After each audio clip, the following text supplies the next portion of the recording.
Hello, good morning, good afternoon, and good evening. My name is Kuovadis, your guide and concierge tonight to Sword World 2.5, the Ancient Blue campaign, currently playing solo. This is a campaign that takes place in Raxia, the world of Sword World 2.5, particularly the continent of Alframe. Within the continent of Alframe, Ancient Blue takes place in the region of Burlight. Burlight is to the southeastern area of Alframe, and within Burlight, it takes place in the kingdom of Harves. Harves is kind of like a fantasy medieval Venice located in the southeastern region, and from here, our party has taken a ocean-savvy boat all the way to the southwest, passing Sandokia to reach the Seven Kings Archipelago. And here on the Seven Kings Archipelago, we have been traveling within these two islands, the Sea of Sandbanks, the Sea of Tranquility, and kind of the Sea of Navigators. Our destination today just might be the Sea of Reefs, which is a bit more difficult for us to travel to. When we last left our party, we had just assisted in the protection of a city, and that city being the fortress of the Tree Swords Navy. They were under attack by a dragon, a lesser dragon, which is way out of our playing field right now. But we hope that we will be able to resolve the issues. What had apparently happened is that there was a thief that had stolen something from this ancient dragon and had escaped to this fortress. And that is why the fortress was being under attack by the dragon. And we have been tasked as a quest from this fortress to escort this envoy that you see on screen before you right now. Noctis's envoy to the Bloodstained Mountains. The Bloodstained Mountains is in Area 3, which is where we'll be heading off to. From Area 3, we do have a quest that is called the Seat of the Departed Gods. I actually do not remember what that quest was. Let me just take a look for quick reference. Why do I need to go to that location? It's not that quest. Not that quest. It's because we are searching for the Dragon Priestess. The Dragon Priestess belongs to let's see, this Valley of the Sleeping Dragons. There's a temple there, and this priestess has gone missing from it, and they have asked us to bring her back. So I would like to optimally go from here, go to the Bloodstained Mountains, swing around, maybe mosey my way over to the Seat of Departed Gods, and return to the Valley of the Sleeping Dragons. However, if it turns out that events here in this area is out of my league, then instead I will make my way over down to Sea Area 4, complete my common quest, before heading back to base to complete and level up. And so that is where we last left off. Our main characters, Dominic and Ilera, are currently still feuding with each other because after a little fight they got into. Dominic is, let's see here, he is what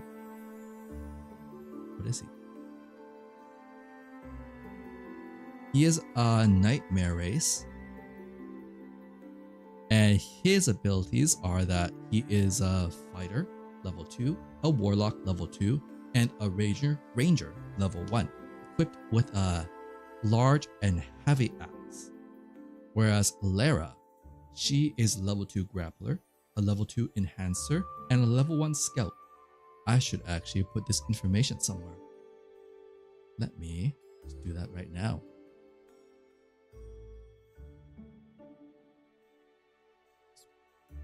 Be that here, and this one here. Oh, I think we can put fighter 2,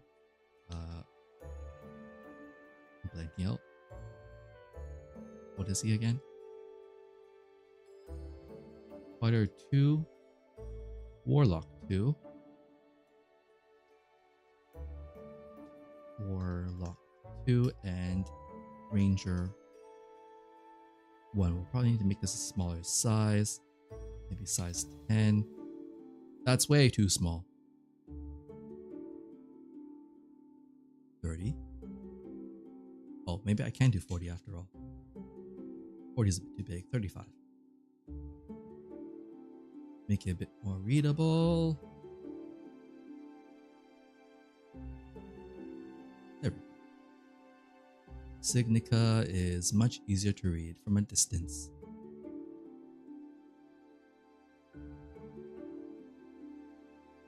Whereas Lara, she is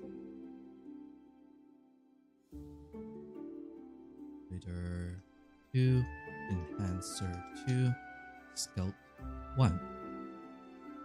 Signica and 35 size font. There we go. Let's also change the text down here as well. Oh, it's already Signica. Good. And here we are. Noctis's envoy is accompanying us. I'm going to put him down over here, out of the way. Make sure that doesn't ever show the name for me because it's distracting. There you go. I wish we could change the name of this guy. Actually, maybe I can. His name. I want to specifically change his name. Do I do it again? What's the shortcut? Not global mappings. There we go. Let's see here. Templates. Nameplate.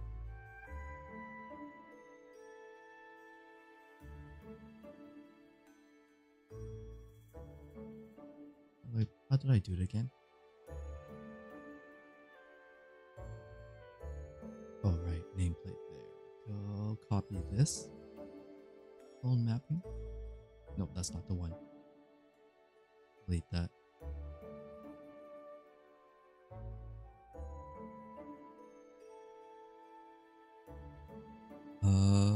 Let's just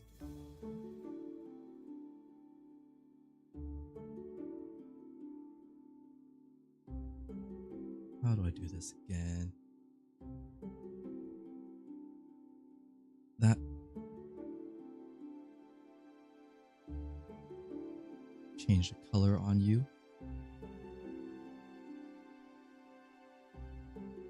Orange instead.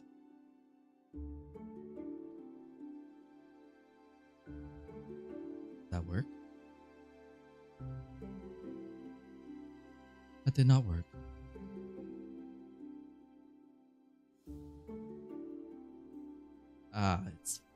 It's fine, whatever. We'll continue like this. So, we are now going to head out to see Area 3. We're in the movement phase on day 12 of this adventure. So, from where we are, we do have a port of call here. And just review this port here. Area 51. Area 51. Where is Area 51? Pick up the quest there. We pick the quest there. We have 2 quests here. We defeat the Master of the Great Lighthouse, which is a monster that is way out of our field. Also do have an envoy to the Hot Springs Dragon, which is what we're going to do next. And defeats Wana, the great priestess of the war god. Wait, how did I actually defeat Wana? Oh, I didn't end it correctly. That's why I need a prefix on there. 51. There we go. Alright, now let us set off. From Area 1, we want to go to Area 3, the bloodstained mountains. From here in Sea Area 1, navigational difficulty is 1. Navigational difficulty is 1. Destination is 0. And the difficulty of the area is 1. So that means that it is a difficulty of 2, but I am leaving from a port, which means that the difficulty goes down by -2. And so it will be a 2d6 roll plus 2 minus 2. 6 plus 2 minus 2. Or do that, let's change our background to a ship.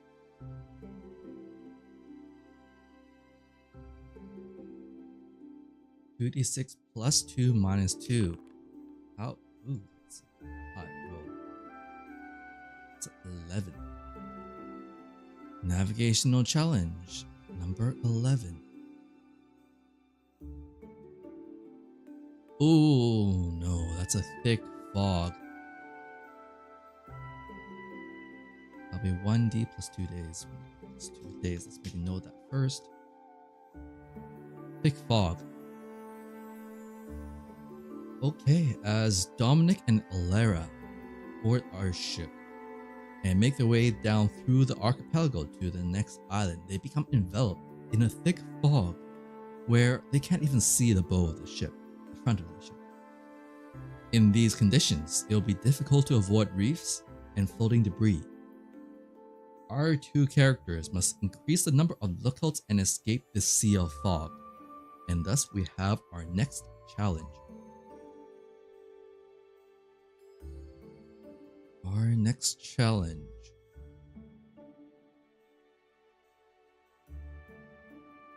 Here we go. We must make. Oh, I forgot my GM screen.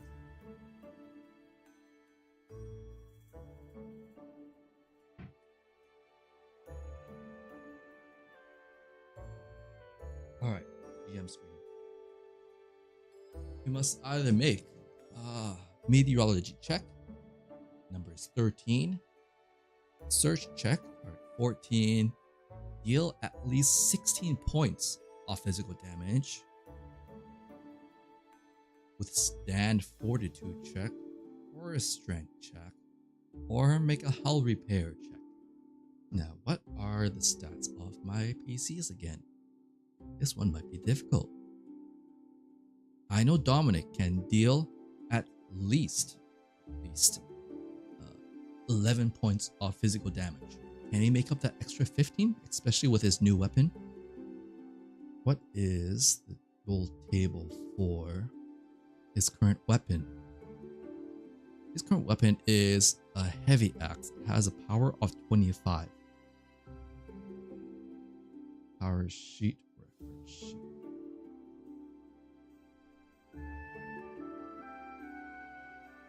Where is that? I am looking for a table of references.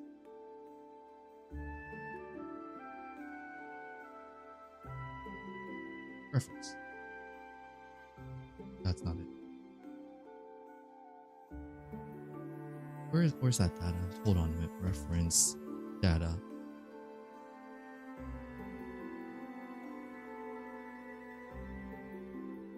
There we go. The table 25. If I wanted to deal 16 points of damage, I need to roll at least 2, 3, 4, 5, 6. I need to roll at least a 6, which is actually not that bad. It's about, because the average of a 2d6 roll is a 2. Is a 7. And with a plus 11 damage modifier, I just need at least 5. Deal 16 points. And that will give me some excavation points, which is something I would like to have. Alara, what can you do? Do you have a stronger fortitude check? Strength check?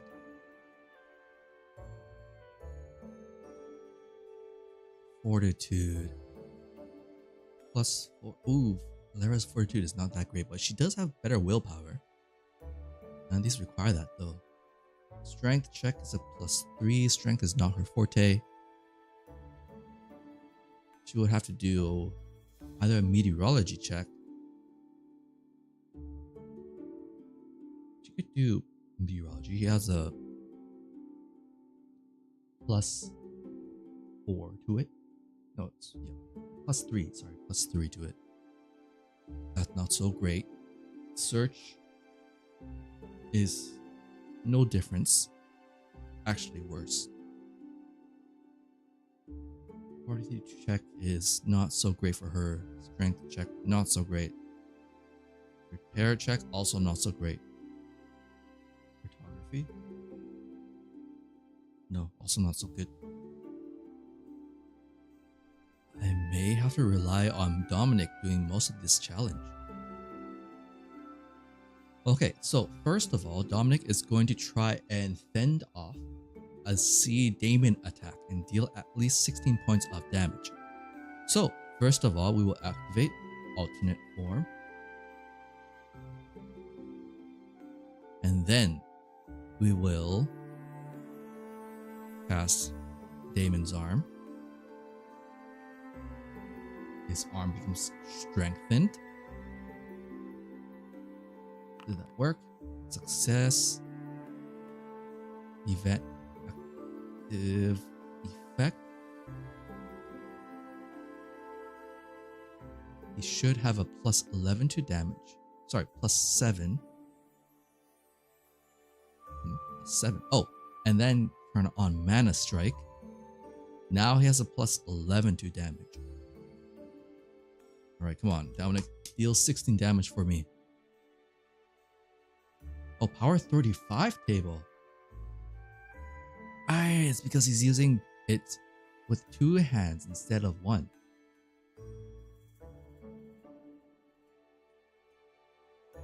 Means he'll be doing much more damage than expected.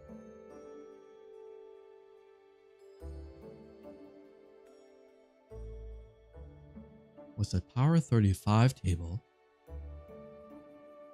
at least roll a 4 or higher. No, at least roll a 1, 2, 3, 4 or higher, then I'll be able to deal 16 damage. Heck yeah. Alright, come on, let's see that money.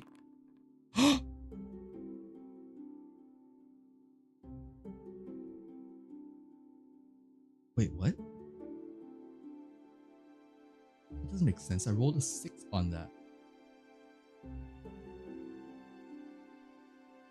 How did that 6 on the power 35 table become 0? That doesn't make sense. Let me check that item, because that's not correct.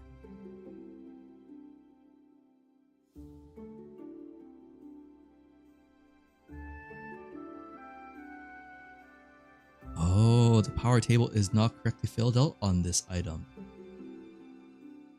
That's not right. Power 35. 3, 4, 5, 7, 8, 9, 10, 10, 11, 12.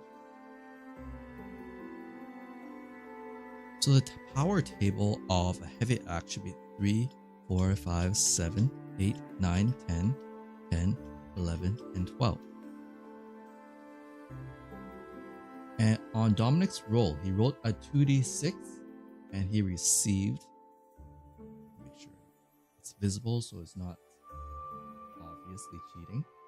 He rolled a power table of 6, which means that this damage should have been, let's see here, 3, 4, 6, 1, 2, 3, 4, 5, 6. That would be on the 8 number place.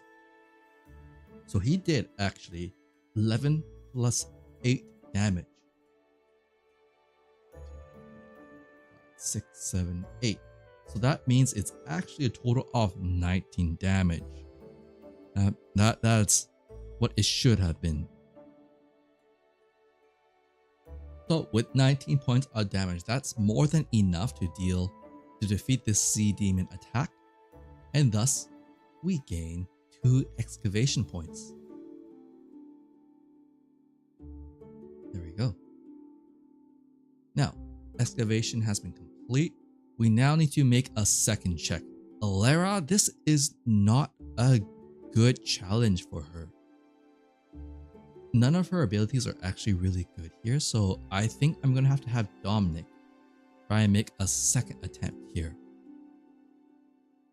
And he could maybe do a physical strength check. That would be... that's a +4. In that case, fortitude check might be his best bet. His intelligence is not so great, but his strength is actually quite good with a +5. I think he will try and do the physical task strength check. That's going to be a target number of 14. Should I do the fortitude check, which gives him XP? Hold on, why are your fortitude checks so darn low? That's not correct, is it? Is that calculating properly? Why is it only a +2? Hold a minute. Adventure level is 2, correct. Vitality. Vitality is another +2. So that should be a +4 to your fortitude. Why is it so low?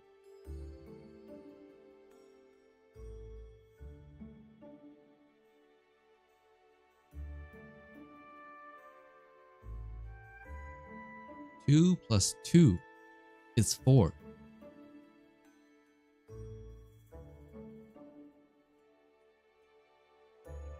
That's not correct. But on Alara's side, that's not correct either then.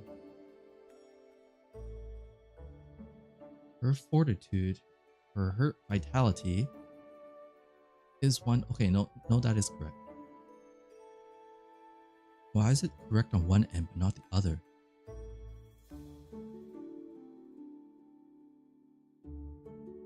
Her vitality, his vitality is a +2. I'm gonna do some test rolls.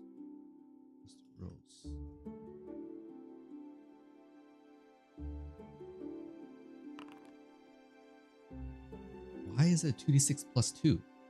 It should be a +4. And your willpower also should be a +4. That's not correct.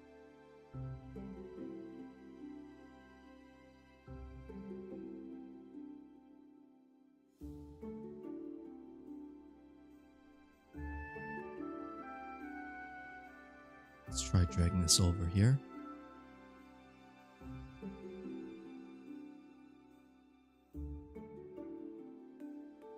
Fortitude. Drag it over here. Still +2. Why? Because that's very clearly not correct.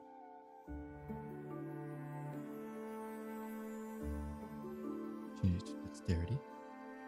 Also incorrect.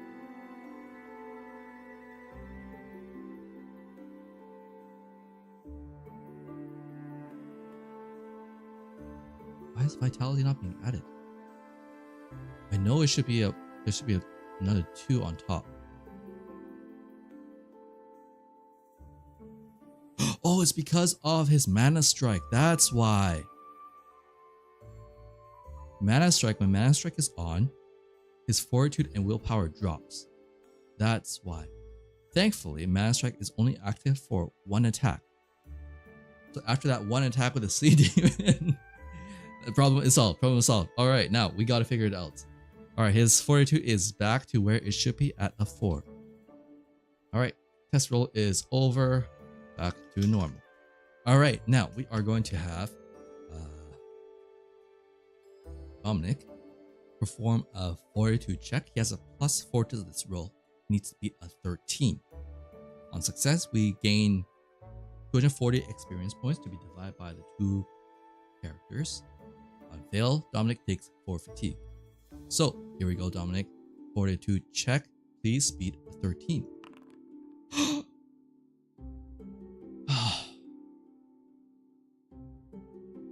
I rolled a 4.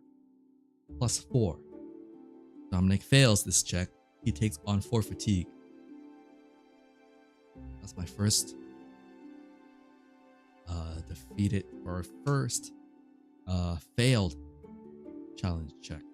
And with that, I'm going to have to assign 4 points of fatigue to Dominic's MP. Why is Dominic not on here anymore? Okay, there you are. We can turn off the effects now.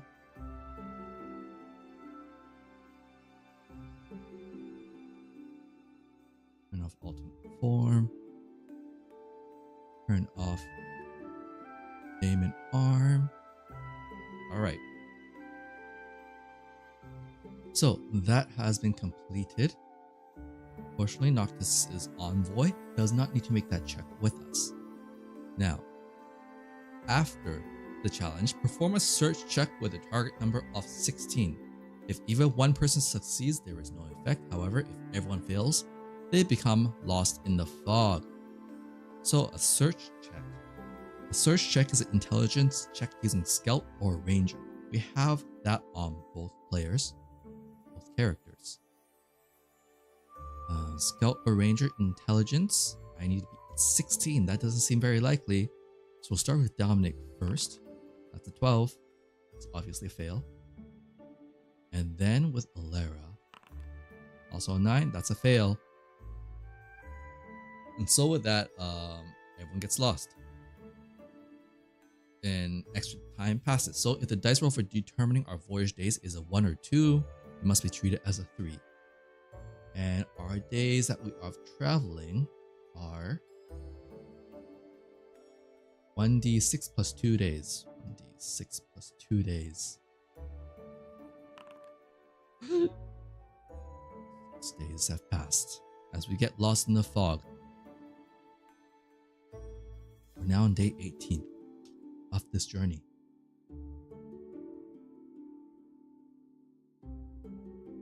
Took us quite a while. Pass through this sea of navigators. This should have been an easy pass. But it took us forever to get here. But we did manage to reach the Bloodstained Mountains. Alright, we've reached to the Bloodstained Mountains. Time for the event phase. Now what occurs here in the Bloodstained Mountains?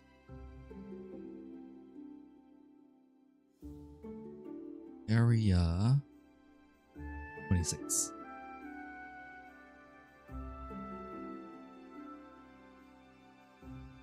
Area 26, Bloodstained Mountains. There is an inn, shops, and hot springs.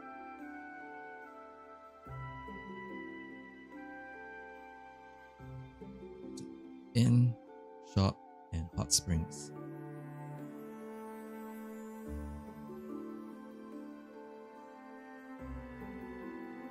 Okay, what else do we have? Now, Bloodstained Mountain is kind of like a hot spring resort as it seems. Mountain village is due. Now, oh, it's a volcano range. Hey. So, as our party of 2 adventurers arrive at the Bloodstained Mountains, they find that it is a volcano slope that are stained red like dripping blood, where metallic components in the lava here are oxidized. At the foot of these mountains lies a hot spring town that, though small, flourishes because neither barbarians nor pirates dare approach it. Fearing Zelmus, the hot spring dragon that dwells in the Bloodstained Mountains. And that is the person who we must visit. First of all, let's go and inspect the town. The hot spring town is under the protection of the hot spring dragon Zelmus, and it bustles with health-seeking visitors. Here there is an inn, shop, and hot springs. Here we can gather information about the hot spring dragon by making an investigation check with any class. Any class has an intelligence check. We'll start with Dominic. Dominic will make an intelligence check with his fighter class. He's going to ask people about it, just rubbing with some hoodlums in town. A 12, that is a success. We don't need to go any further than that. And so, Dominic discovers that this hot spring district operates with permission from the hot spring dragon, Lord Zelmus. When opening new shops or inns, one must present treasures to the Lord to obtain permission. The treasure must be presented to Lord Zelmus for opening new shops or inns is said to be worth around 100,000 gamel. But some people have reportedly received permission by offering legendary fine wine instead. Speaking of legendary fine wines, or sake, there are 3 great wines of the Seven Kings Archipelago. That is, as we already know, the Divine Reincarnation, Never Dawn, and Dark Overlord. These 3 great wines, or alcohols, or sake as they call it in this adventure, excuse me, are apparently come from jet black boxes found in ancient ruins. Hopefully we will be discovering those. And after that, let's go meet Zelmus, and we'll be bringing our party envoy, Noctis's envoy. The hot spring dragon Zelmus makes its home on the shores of a steaming crimson lake, halfway up the bloodstained mountains. This lake, fed by abundant hot springs bubbling from the underground, is Zelmus's favorite place. Zelmus is a lesser dragon, level 13, rank 13 dragon. That's definitely far out of our fighting capability, with an additional 8 sword shards. However, Zelmus is a gentle dragon who is normally friendly with humanoids, even allowing them to use the hot springs, and will not attack unless we attack first. While soaking in his hot spring, Zelmus asks us what brings us here. And we have come here accompanied by Noctis's envoy, where we hope to return Zelmus's treasure. And thus the Noctis's envoy steps forward, presenting to Zelmus the treasure that was stolen, and reporting that the culprits, the thieves, have already been punished, and Noctis offered, the envoy offered Zelmus a deep apology, which Zelmus accepts. Now, the Three Swords Navy Fortress will no longer be attacked by Zelmus, and all that remains is to safely escort Noctis's envoy to the Fortress of the Three Swords Navy to complete our quest. Okay. Zelmus then thanks us for coming to return the treasure and suggests that we all relax in the spring. And thus, all of our characters, our adventurers, may now use a hot spring and stay. Wait, we could already use it before, can't we? Yeah, we could already use it. So he was just inviting us to make use of it. And stay one night at the inn free of charge. So it's one night use free of charge. Dominic could make use of that.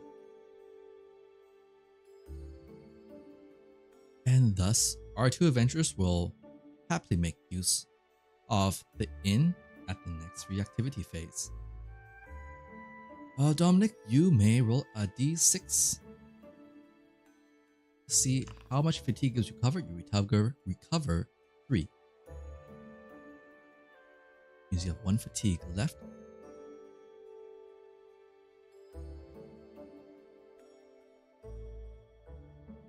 Here we are. Now, since this area does not have a base, we will need to roll a random event phase. 6, what is the random event? A 5. 5 is the event that has not been marked off yet. Wait, don't mark that off yet. I don't know whether it's complete or not. Random event number 5.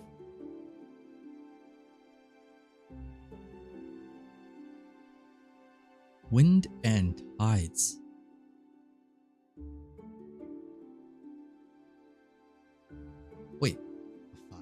5, that means it doesn't activate.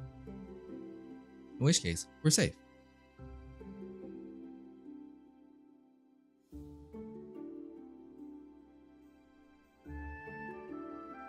Because an event only activates on a roll of 1 through 4. 5 or 6, nothing happens. It's good for us. Which means we can go to the additional main phase. What is an additional main phase for again?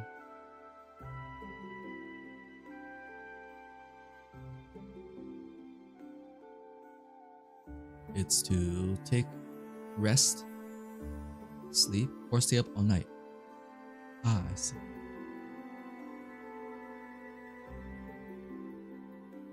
Our party will simply go use the inn at the additional main phase, since we can't use it for free after all. Both of them will have a nice rest in the inn, recovering their HP and MP. We've now gone to Area 3 with our envoy, and we must return to Fortress. Return to Fortress. However, I do want to see what the seat of the departed gods is. Can I easily travel there? See a navigator should be easy to travel. But let's confirm Sea Area 3.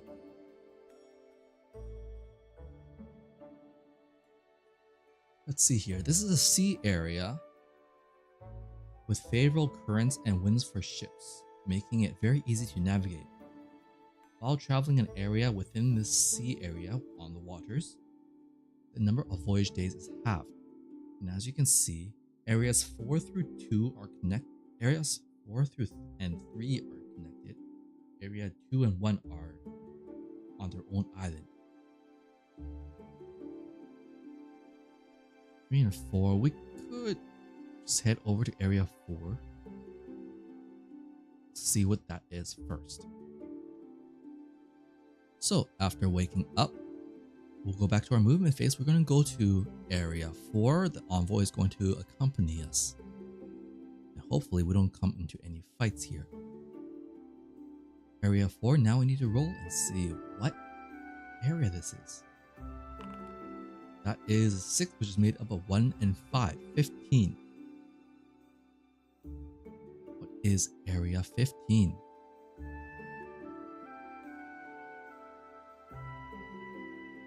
Area 15. River of Ghost Lights.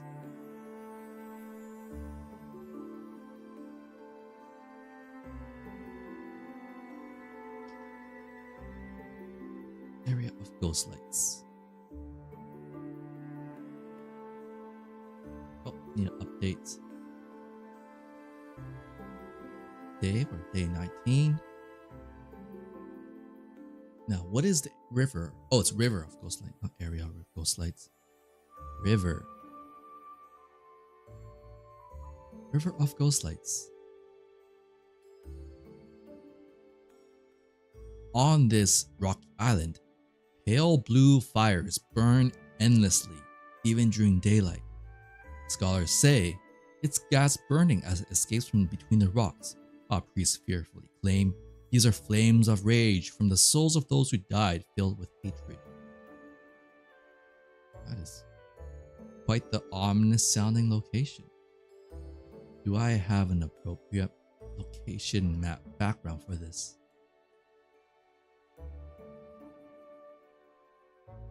Blue flames.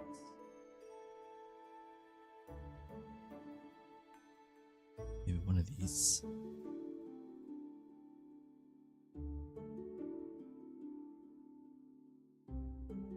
This will do. Just so happens I do have blue flames. Blue flames.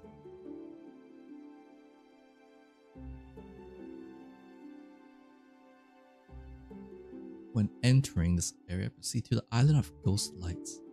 It becomes clear that this island was formed by lava.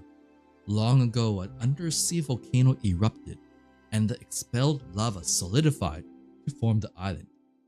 The pale blue fires are, as the scholars say, apparently burning volcanic gases.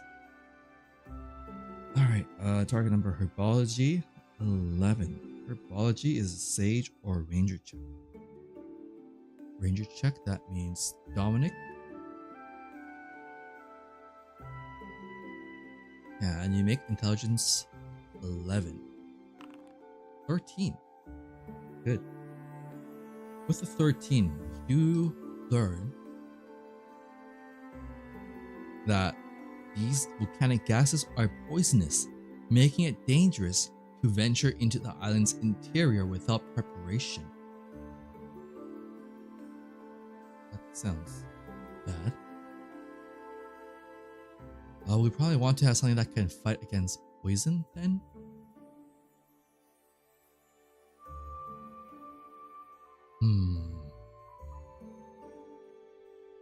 Let's make a... Alright, next check we requested is Danger Sense of 13. Danger Sense is a Scout or Ranger intelligence. Scout or Ranger. You beat a 13. It's a fail. 13. It's a 6. Both of them fail. So neither Dominic or Alara notice that some of these pale blue lights are floating and moving around. Might not just be burning gases, but indicate the presence of something else. The problem is, I am currently accompanied with an envoy, and so I do not want to proceed in this gassy area. We will not be proceeding here with Noctis's envoy. Instead, I think we will try and make our way over to the seat of departed gods. So, area event phase, reactivity phase, nothing to speak of, roll for random events. It's a 6, nothing happens. And so after a night's rest, it's now day 20. Our adventure.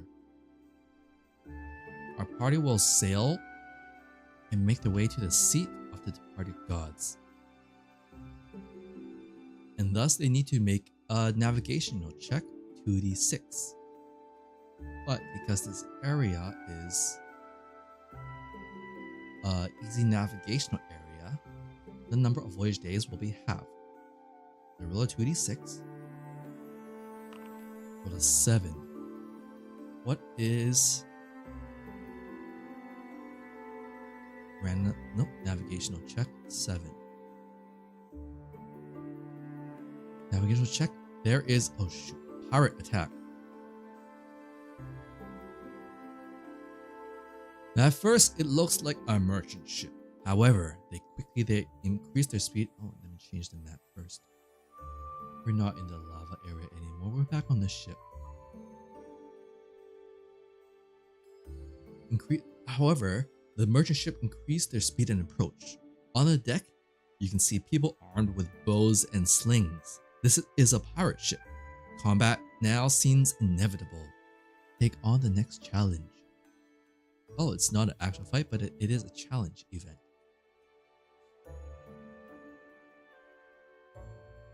Let's see here.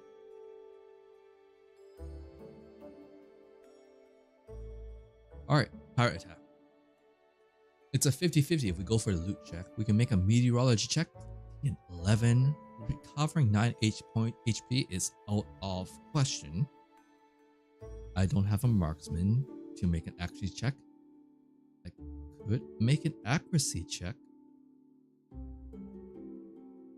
Protect an ally and take 15 points of physical damage. Dominic can do that. The pirates attack. And Dominic protects an ally. When they get into a fight, he is going to use Demon Arm. Plus 5 MP. And that will increase his defense. 8. And while he is protecting his ally, I do have a tower shield. Put on tower shield to increase my defense to 10. So he jumps in between the pirates and Alara, taking 15 points of physical damage, minus 10 points. He only takes 5 damage HP.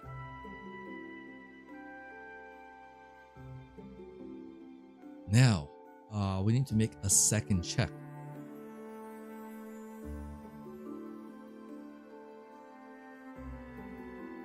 What shall we do here? Danger Sense? Danger Sense is Ranger. He'd beat a 12. Will Lara do that? Plus 3, 7 plus 3, 10. Not very likely.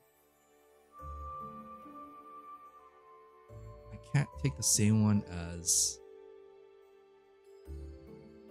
what Dominic did. Who has a better accuracy anyways? Plus 4, plus 5. Yes. So Lara will activate Cat's Eyes.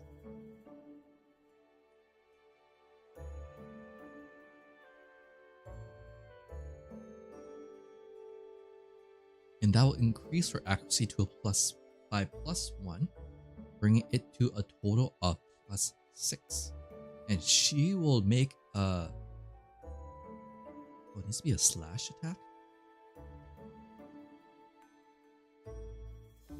Slash accuracy check. It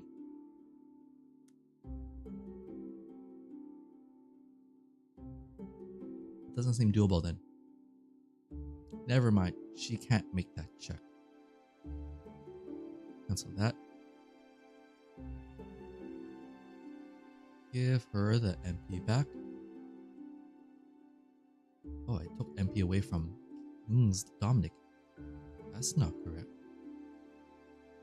Plus 3. There we go. Alright, in that case, it is going to be the 50-50. Roll a 7 or higher. Alright, Alara, make your loot check.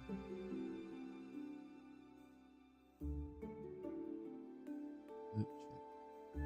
Is there a button for loot? There is not. Roll the 2d6. Alara. 9. That is a success. With that, loot determination is going to be successful. No fatigue is assigned.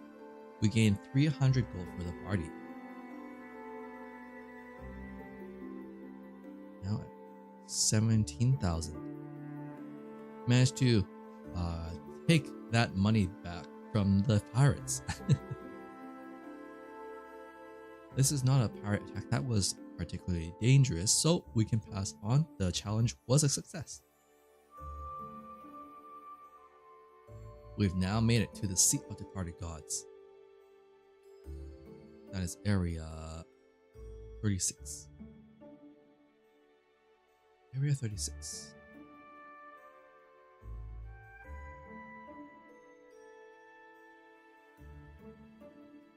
At the Sea of Departed Gods, there is a hot spring and an inn.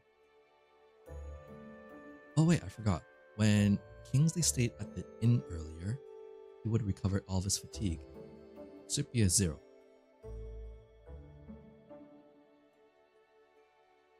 Right, so, Seat of the Departed Gods.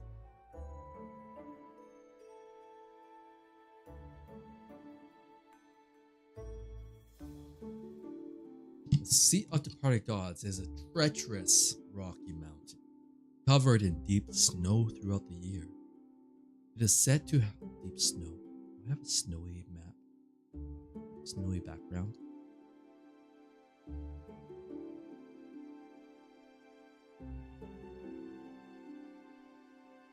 Snow. Place? Is that? No.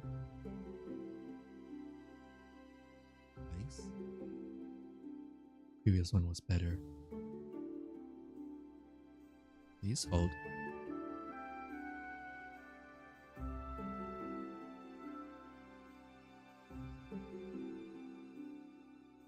None of those are good.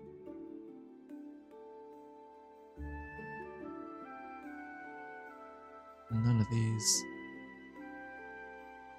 No.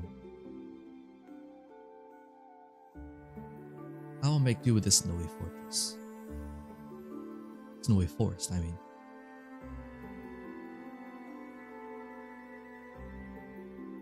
Alright, this treacherous rocky mountain is covered in deep snow. It is said to have been the seat of the gods who protected the Seven Kings archipelago, and it is believed that Glacial, the Ice Dragon King, who served the gods, still dwells here. At the foot of this peak lies a small village. If you wish to visit the village, go to village at the snowy foothills. This is a small village embraced by snow. The village has an inn, hot spring, and a shop that sells mountain climbing equipment for snow mountains. Let's go and take a look at the mountain climbing shop. Here we can find equipment for climbing the snow mountains.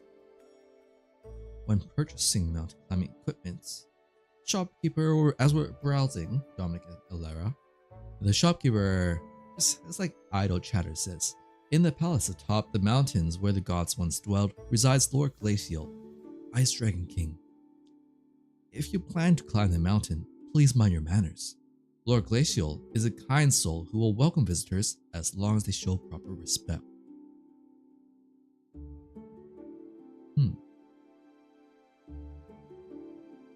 We've been looking for the Dragon Priestess. Would she be here? Let me check that quest again.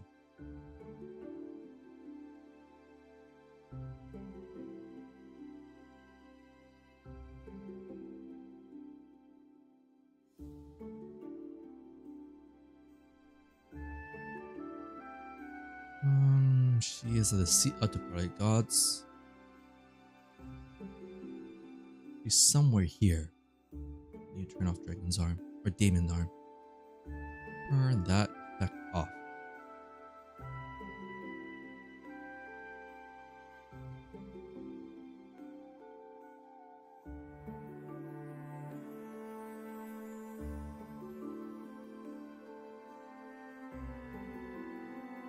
I would need to climb this mountain in order to find the Dragon Priestess, wouldn't I?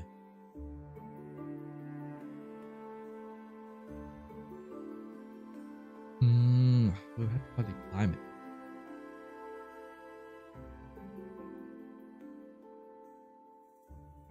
Let's see. Let's take a look at this equipment. There's a rope and hook. Snow mountain boots. Provide stable walking. Snow shovels, snow mountain axe, winter mountaineering gear, snow mountain sleeping bag, snow mountain tent. Sounds like we would want to have all of these.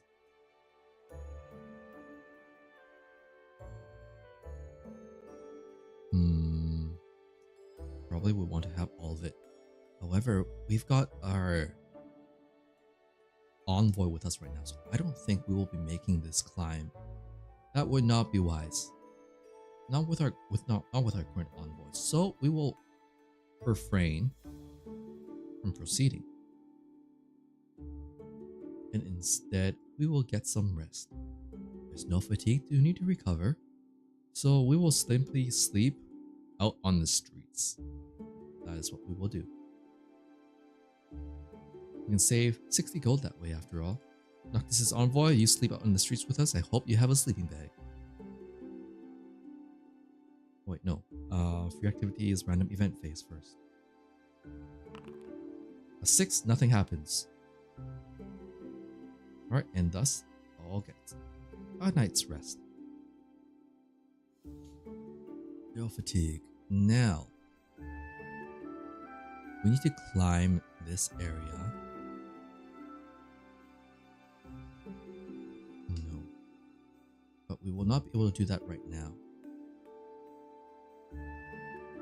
And so we will To make our way down to the next area. Oh, I forgot to record how long our journey took after fighting the pirates.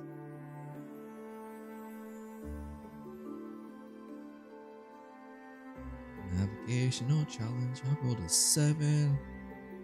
1d6 days divided by 2. That is a 4.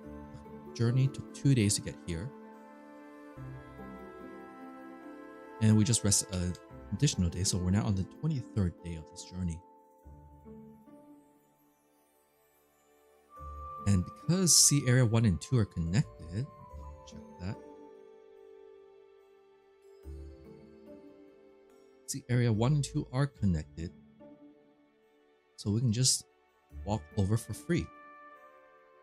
What is Sea Area 3, 2? 1d6. Oh, not 1d6, the 2d6. That's a 12. I rolled a 6 and 6. 66 is already taken, so I need to roll a d6. 1 to 3, I go up. 4 to 6, I go. Sorry.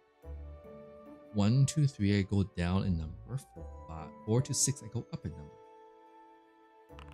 That's a 3, I go down. 66, 65, 64, 63.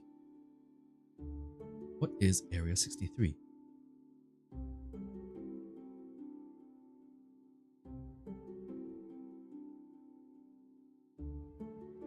Area 63, Decayed Forest.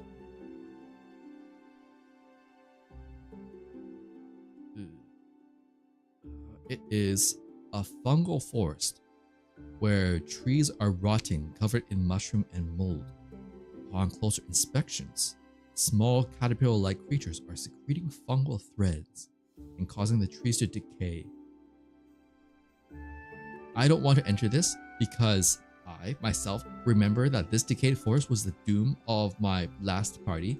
So our party will not be getting off this boat. They will not be entering this decayed forest because I know what comes, and honestly, it was terrible. It was absolutely terrible to encounter this. Our party will be staying on this ship. They will not be proceeding until they must, especially with this envoy with us.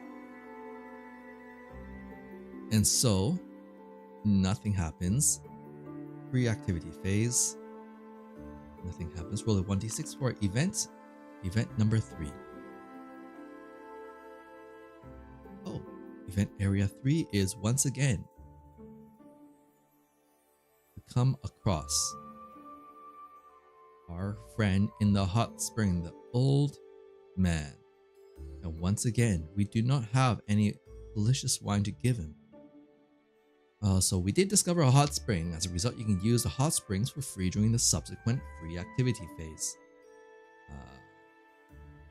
But we will not be bathing in it, because neither of them need to go into an inn. No, need to go to the hot spring, so we pass on that. The event remains unmarked.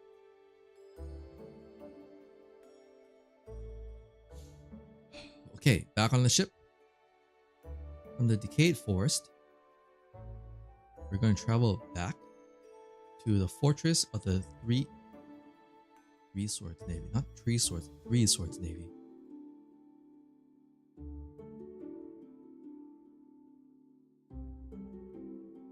Alright. Three Swords Navy. From Area 0. There's no port here.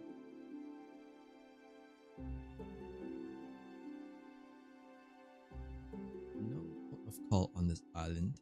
But we're heading towards a port of call, so that's a -2. So 0 plus 1 plus 1 minus 2, so it's 2d6 plus 2 minus 2.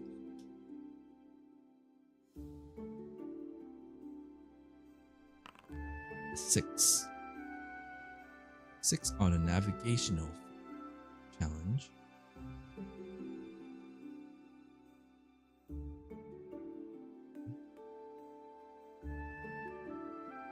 Six. That is peaceful sailing with no challenges. Half of 1d6 is the time it took. Took us 2 days.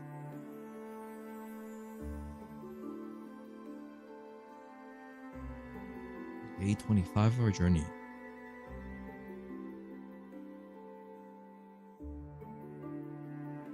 But we did make it back to the fortress of Three Swords Navy, Area 51.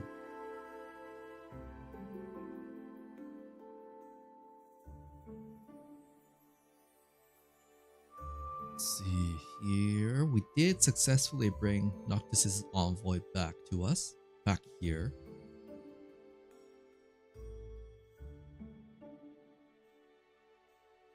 And so, Noctis welcomes our party, and with gratitude, our party has received a confirmation that Zalmus, the dragon, will no longer attack this city or this fortress. With that, we will receive a reward of 6,000 gold. 6,000 gold. We're now at 7,700, and we additionally gain 2 stars. We're now at 4 stars. That's enough to level up. We need 2 plus 2. What's wrong? Here. Now at 5 stars. We're gonna get a nice chunk of XP once we hand all this in. However, we're not quite ready to hand it in yet, because we actually need to go here to the Sea of Reefs. This is going to be a difficult area. Pre activities phase, nothing happens. Random event phase, there's a base in this area, nothing happens. Additional main phase, there's an inn. We will not be going to the inn, we'll just be sleeping on the streets. But they're already fully recovered. And then we will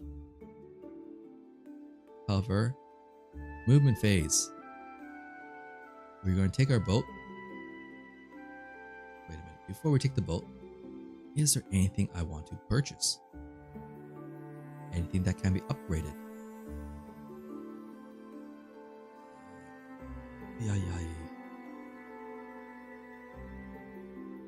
We're in chainmail right now. Can I get even better equipment?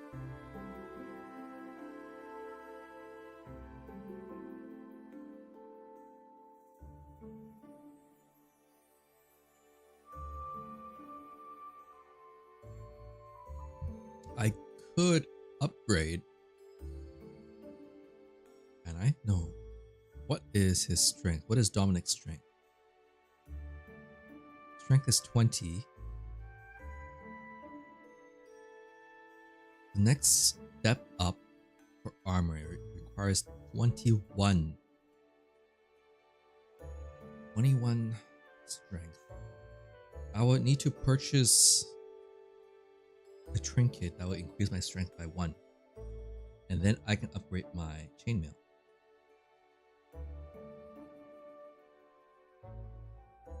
Should I do it? What axes? 20. We're already equipped the heaviest one I can feasibly wear. Next one requires strength 22. I don't want to put funds into custom forging that to reduce the strength. There's no point anyways. So let us upgrade our armor. Actually, how about shield?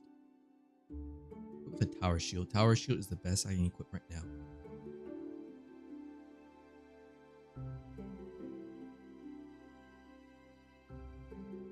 So we will upgrade Dominic's armor to plate armor.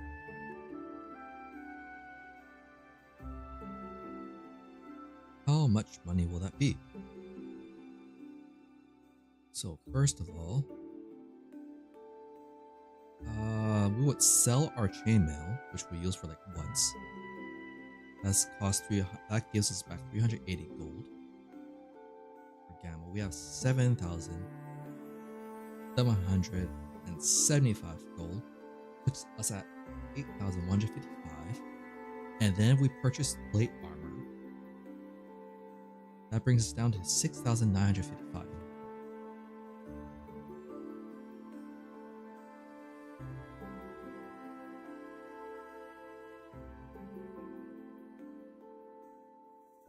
So Dominic,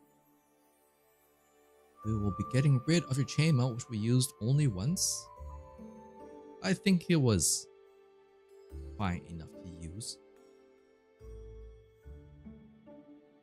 Sell the chainmail.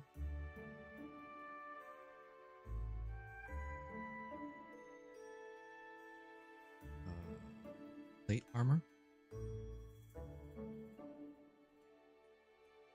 Equip the plate armor. And then we also need to purchase an accessory that increases his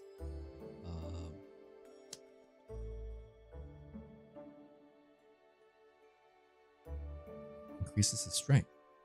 We do have that, right? Accessory, it's a ring.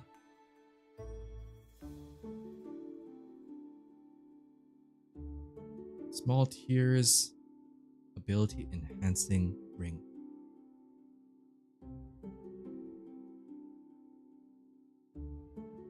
Okay, small tiers, ability enhancing ring or bracelet.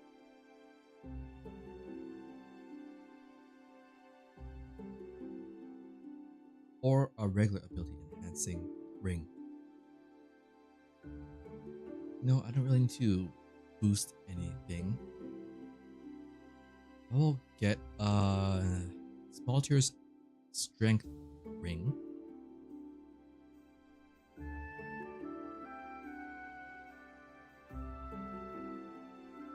Ability enhancing ring. We'll make sure this is strength.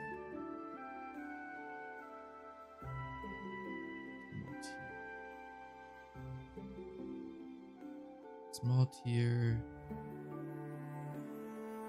Strength. Enhancing ring.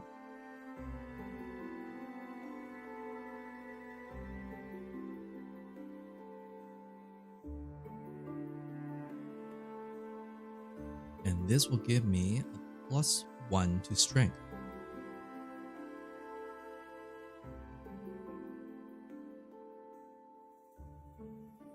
Small tier. Ring. That will give me a +1.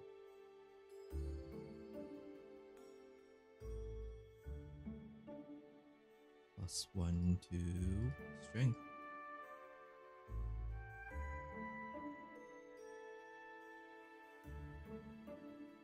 Go. And now his strength should be at 21. It is not in effect.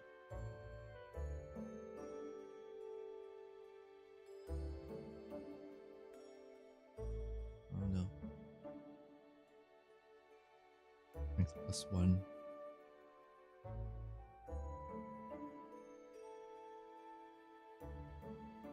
Got a passive effect.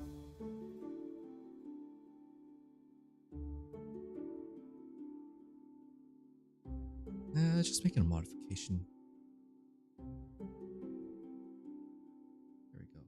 Strength is now at 21. I can equip that armor now. Alright, now we have better armor. His defense is now standing at 7. I can push up as far as 11, which is great. It's absolutely wonderful. Oh, they're still fighting each other because they still haven't gotten a switch event or growth. Wonderful. However, port of call, we are going to make a trip out to either the Pirate Tavern or the Dracana Forest. Sea Area 4. What is on Sea Area 4? Especially Sea Area 4. Sea Area Reefs.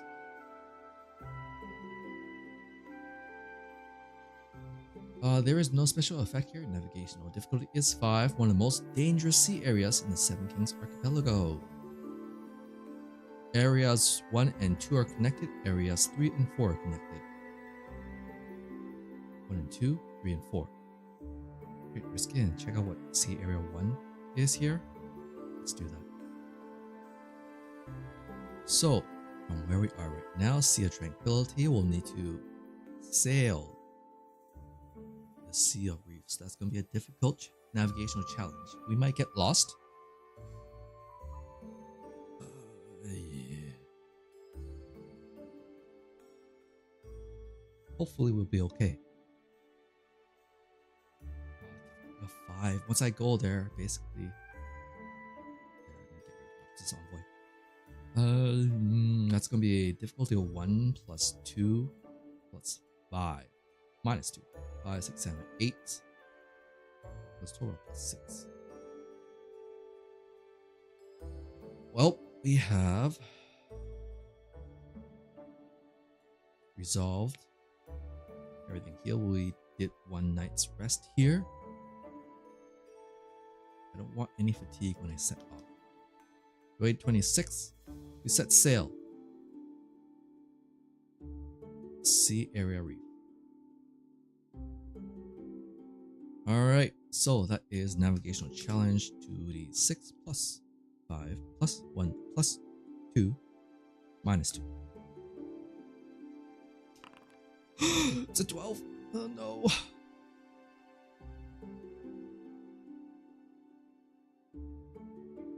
It's terrible.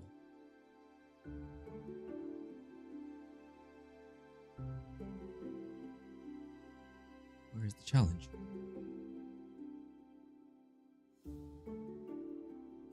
What is 12? Oh! The sailing continues smoothly. No challenge arises. Oh, I am so lucky. I thought that would be terrible. Thank goodness I sailed off from the port. That's 1d6 days. Took us 3 days to sail. Oh, that's so lucky. And so we have sailed. Area 1. Now let us find out what area this is. It's a 10, which is made up of 6 and 4, 64, which is already taken off. Roll a d6, we go up or down. It's 2, we go down. Area 62.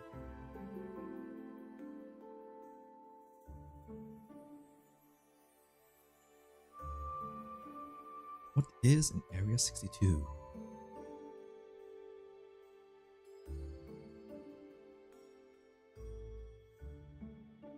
Castle in the Sea of Clouds.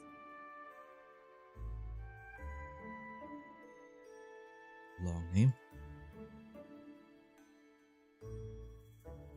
Let's see here. Castle in the Sea of Clouds. Do I have an appropriate map for that?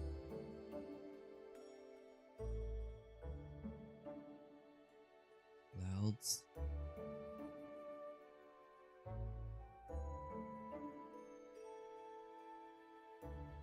Let's read it first. Above the Sea of Clouds, a ruined castle. Ruined castle. Ruins.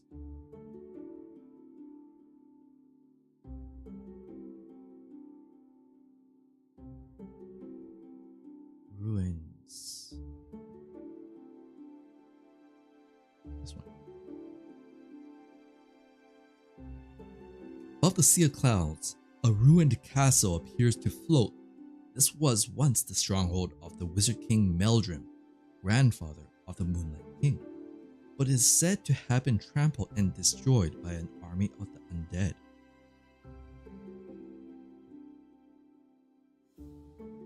If you have not recorded conquered shallow lonely castle. Now the solitary castle floating in the Sea of Clouds is about to be engulfed by a jet black sphere, the shallow abyss that has appeared in the sky above it.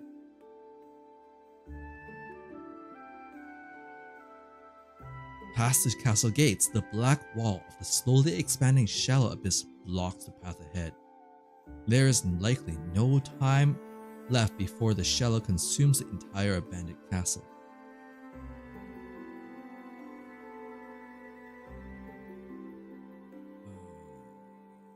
Once you step into the shallow abyss, you cannot exit until you complete it. Since corpses remain inside the shallot and resurrection is impossible, proceed with caution. We will turn back. We are not entering this location because we've got so much XP stocked up. I don't want that to go to waste. And so we will not be proceeding here. Castle. This is shallow here. Let's make a note.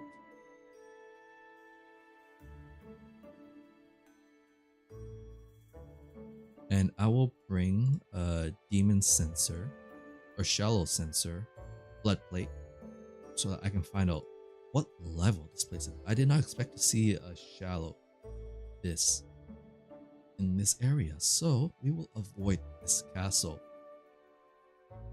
And thus, area event phase is over. Free activities phase, nothing to do. Random event phase, roll a 1d6. That's a 2.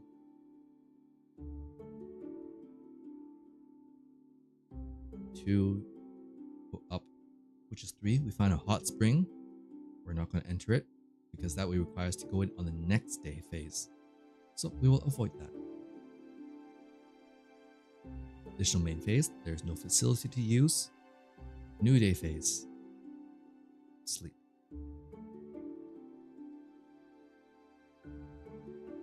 Night's rest. We're on day 30 now. Day 30, which means we need to check on this evil god stirring rank.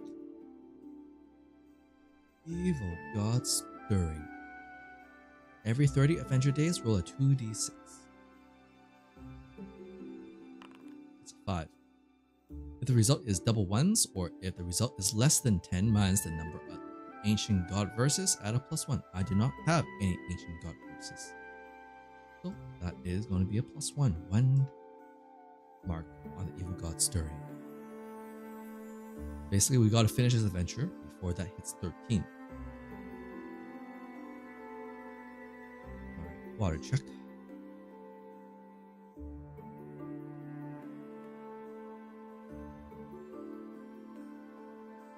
Okay. With that done, we can now make our way down to the Pirate Tavern. After sleeping, we'll make our way down to the Pirate Tavern. Finally, our first common quest. What is this quest? Defeat the pirates. This area becomes the destination. When you move to the destination, combat with the pirates begins during the free activity phase. And this area is the Pirate Tavern.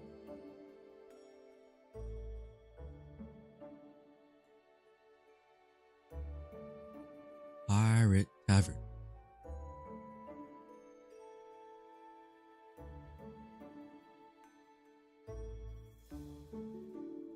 I need a tavern.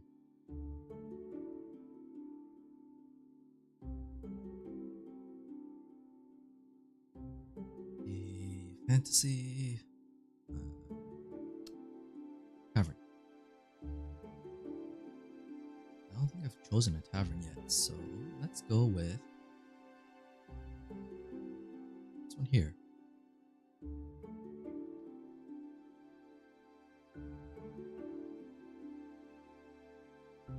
We have different music we could play here. Something a bit more rowdy.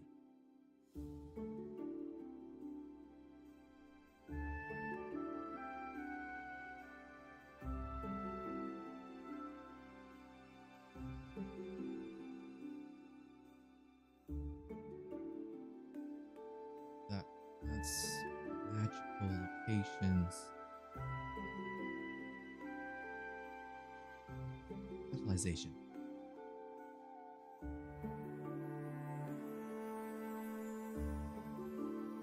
Pirate Town, that sounds appropriate. There we go.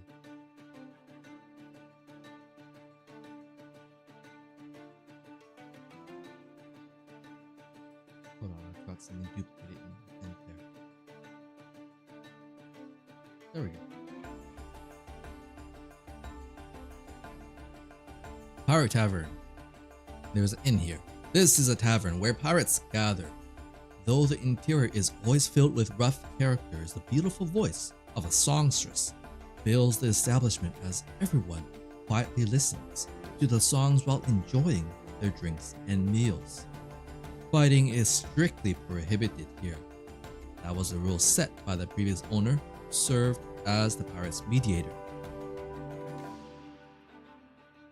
Entering the tavern, our adventurers look around. It is packed with pirates, and they're all pirates who oppose the king of Death Eaters, Eudora-Biren, and the one who sings to the death, SW2.5. That's a weird name. Anyways, pirates exchange information and request jobs here. Most pirates have their regular seats, so newcomers often end up standing and drinking around the counter area. This music is quite loud.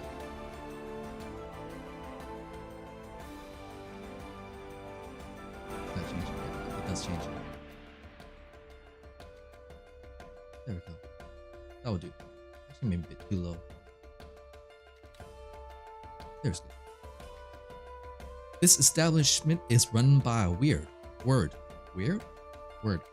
Like it. 13 years old. 13-year-old. Owned, okay. The orphan child of the previous owner.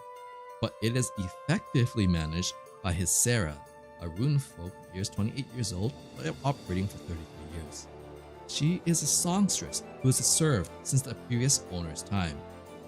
There are few rooms available for lodgings, which can be used as an inn, and you can also purchase information from the pirates or check job requests. At the Pirate Tavern, you can purchase one of the Seven Kings' 3 famous wines. I can purchase wine for 6,000?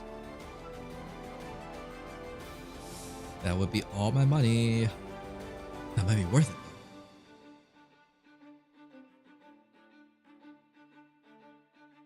To gather information, proceed to Pirates Information.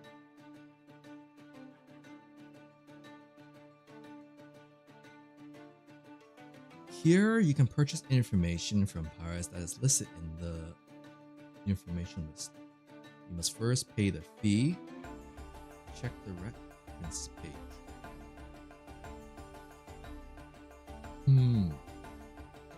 Information. That's costly.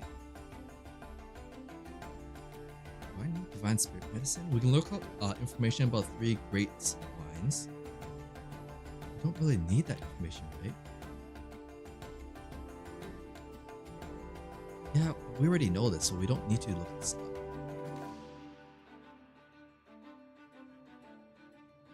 We can also learn about the Jack Black boxes.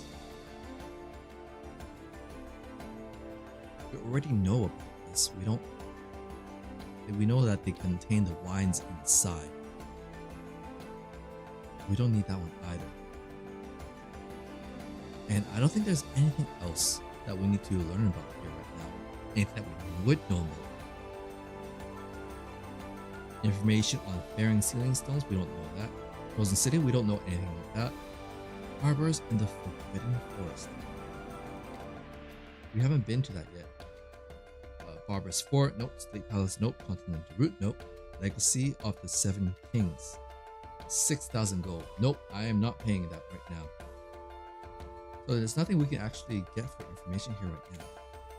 But it's good that we know that this exists. So, we do have quests that we can make here. At the Pirate Tavern, Sarah acts as an intermediary, introducing jobs from pirates. Since Sarah carefully screens the jobs, they do not involve any wrongdoings and are mostly requests from those who are troubled by the King of Death Eaters, Eudora-Biren, and the one who sings to the deaths, Vezudonuinu.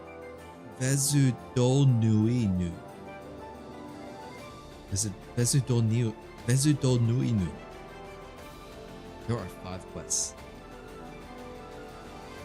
First quest.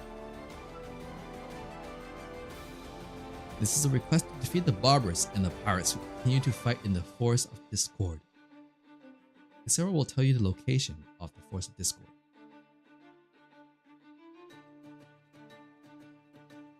Okay, let's copy this quest. We're in area. Sorry, I'm just gonna move a few things around here on my screens.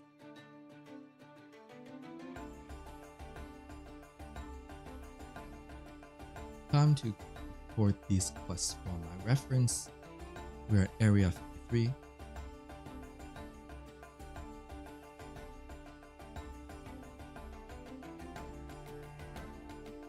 Defeat the pirates and barbarists at Forest of Discord.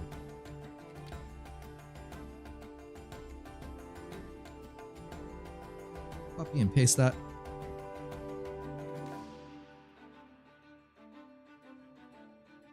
Where is area 42? In progress. Area 42 can now be marked off.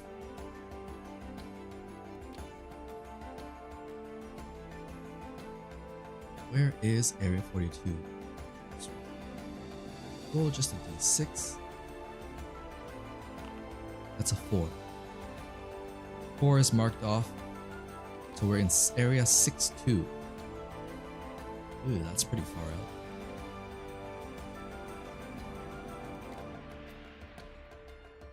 This will be 42 Forest of Discord. 42. There is nothing there. Oh, that's an honest image. I do not like that. Alright, that's the first quest. What's the next quest? Defeat the pirates in the Dracana Forest.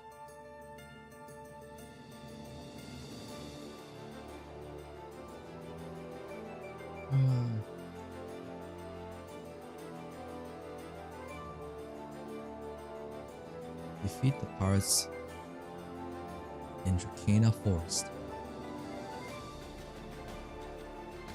Dracana Forest, we already found it. It's next door. Defeats the pirates who are logging trees in Dracana Forest. Sarah will tell you the location, area 33. It's a place on the map immediately. That's just next door. What luck. We can complete 2 quests here.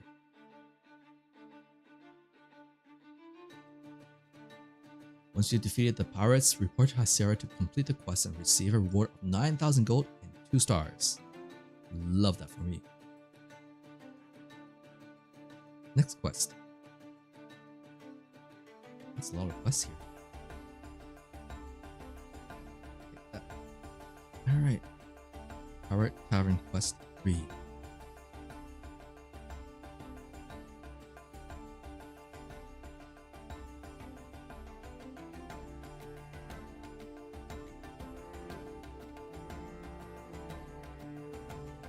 Sorry, just gonna copy this over. Destroy the Divine Spirit Medicine Refinement Facility. What is this? A highly addictive drug called the Divine Spirit Medicine is rapidly spreading among the pirates. It is likely that Idobarian or Vezidoniuinu are distributing it to weaken the pirates. This is a request to locate and destroy the manufacturing facility in order to eliminate the Divine Spirit Medicine. The location of this facility is unknown. Therefore, our adventurers must find and destroy the facility on their own. Once you have recorded and destroyed the facility, report to Hysera and you'll receive a reward of 12,000 gold and 3 stars. That's a lot of money.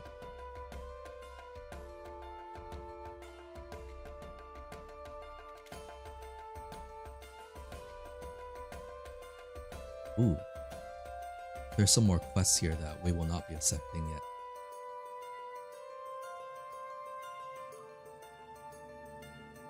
Because they are difficult. The first one that we are going to make mention of is defeat Vezidoniuinu, the one who sings in the depths. This is located in the Barbarous Fort. And the reward is 24,000 gamel and 4 stars. That's not happening. It's available, but I'm not taking it.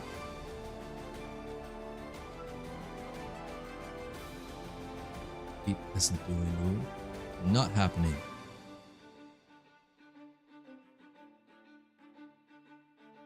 Next one is also out of the question. Defeat Edo Baron, King of the Death Eaters, found in the Lake Palace for 36,000 gamma and 4 stars. That's also not happening. Well, those 2 quests are for the future. We're not taking those 2 quests now. So, wait a minute, why is Dominic's last name showing? We don't need his last name there. Not that it's that important, but I just want to save some real estate on the screen. Okay, so those are the 5 quests in this area. We have Area 53. Defeat Edo Baron and defeats Vesdonuinum. None of those are going to be accepted, but we can go and fight at the Forest of Discord, Area 42. We haven't placed that yet, have we? Oh wait, we did. That's pretty far out. I don't want to go there. Other quests that we have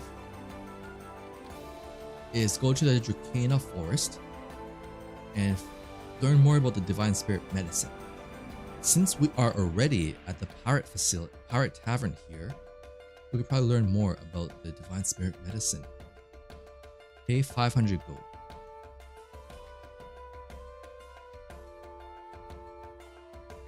About the Divine Spirit Medicine.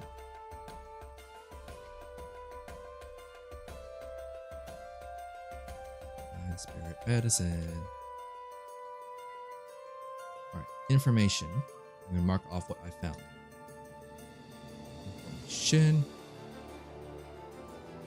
What did we learn after paying 500 gamma? Pay 500 gamma. Get the information. Then go to page 127. Page 127. Information, which is paid for. Alright, Divine Spirit Medicine is a drug that has been spreading recently among pirates. Due to its highly addictive nature, it has become a serious... That's information we already learned. Great. Paid information, nothing. Alright, but we can look at this data now. Popularity of 15. That means to know what this is, we need to beat a knowledge check of 15.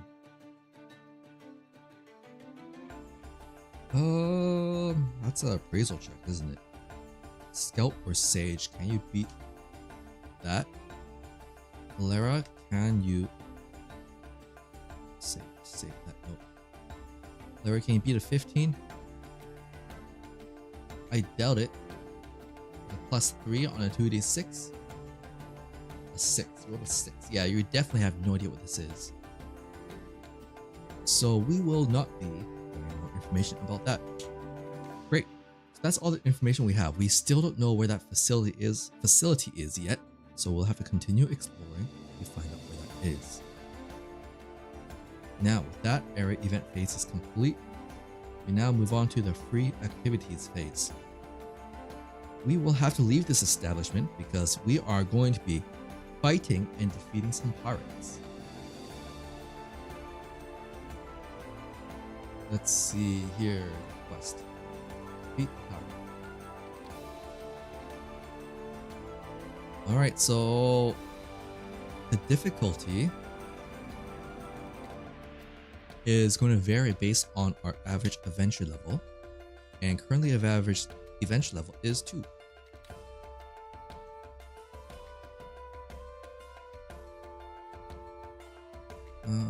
Since the pirates will counterattack against us, the PCs who are trying to defeat them, combat will begin. We'll roll an initiative check.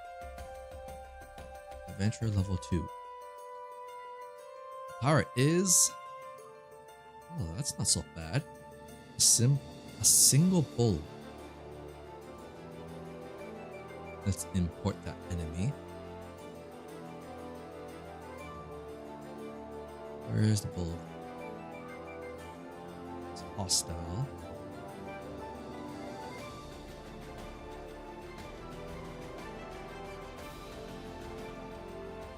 Alright, where's the bull? There you are. Alright. Move that. Names removed. Don't display the name. There. Bulb.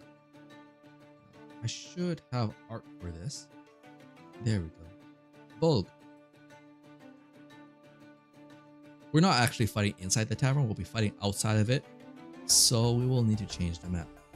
I don't want to fight inside this area and get people mad at me. Let's see, here's city.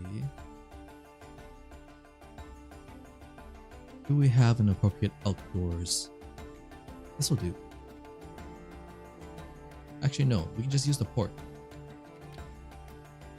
We're gonna fight outside on the port. Just so happens that our enemy is a barbarous bulb. Let's get that battle map up. There we go. There's the bulb fighting us. Alera will take the first move since she is the one with the scout. Alright, all humanoid monsters are using the divine spirit medicine.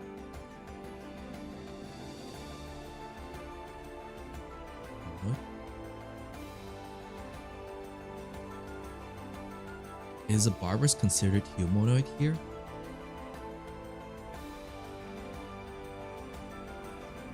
Humanoid monsters.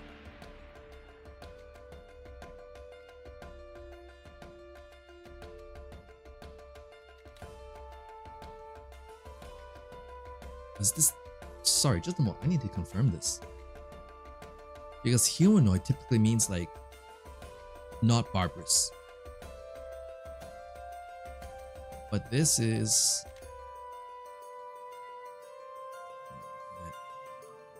Challenge, quest, common quest. All humanoid monsters are using this divine spirit medicine. Are there any humanoids? Yes, there is. Not at this level though, so we are safe. We're good. We are good, and we don't need to worry about that. And so our adventurers will seek out these pirates who are causing a lot of trouble for everyone along the seas. They're not like the pirates who are inside the tavern. No, no, no. They are much more difficult to deal with, and they've been harassing the people on the waters lately. So Lara, smiling as usual, she will step forward and she will be the one to make the initiative check. She will need to beat... Wait, no, first of all, monster knowledge check. Both of them will obviously fail. They need to beat 13. Monster knowledge check. I don't have any skill in that, so it's a straight 2d6. Obvious fail. I don't get the weakness, but at least I, playing as GM, know that a bulb is a barbarous Yoma who are larger, stronger, and hairier than humans. They have bluish skins, and most of their body hair is white. They are characterized by their large fangs and ferocious nature. They prefer swords, spears, and long-handled weapons. Their intellect is low, and they love a fight. And they will fight to the death because they believe that they can turn the tables no matter how unfavorable the odds are. They are also good at training animals and mounts and can force a mount or other inferior barbers to serve them. I don't think there's going to be an issue here. It's a level 3, rank 3 monster, level 3 monster, but I think our party members will be fine. So let us make our first initial initiative check. We'll start with Alera. Rolled 9. She unfortunately fails. Since we know that we're getting into a fight, I will take this opportunity. No, I won't. Actually, yes, I will. Cat's eye. I will activate those before we get into the fight. 3 MPUs for each cat's eye activates. She gets +1 to accuracy. Gazelle feet, +1 to evasion. Or was it +2?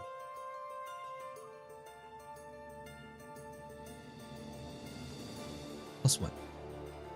Alright, the fight starts. The barbarous Bolg has the first move.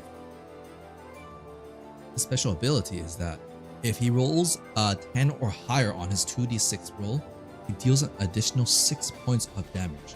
So let's make sure we don't get hit. Okay, Alara? Alright. The Bolg will take the first swing, rolling to hit for an 11 to attack. Alara, you need to make an evasion check. She rolls a 16, managed to easily dance her way around the Bolg. She will then step forward with both of her fists held up. Actually, no, she doesn't even hold up her fists. She's not the type to punch people. She's gonna slap the Bolg. Power her wrist, gonna make an accuracy check. 15 to hit. Failed, rolled an 11. This Bolg will get hit by the first attack. 5 damage against this Bolg.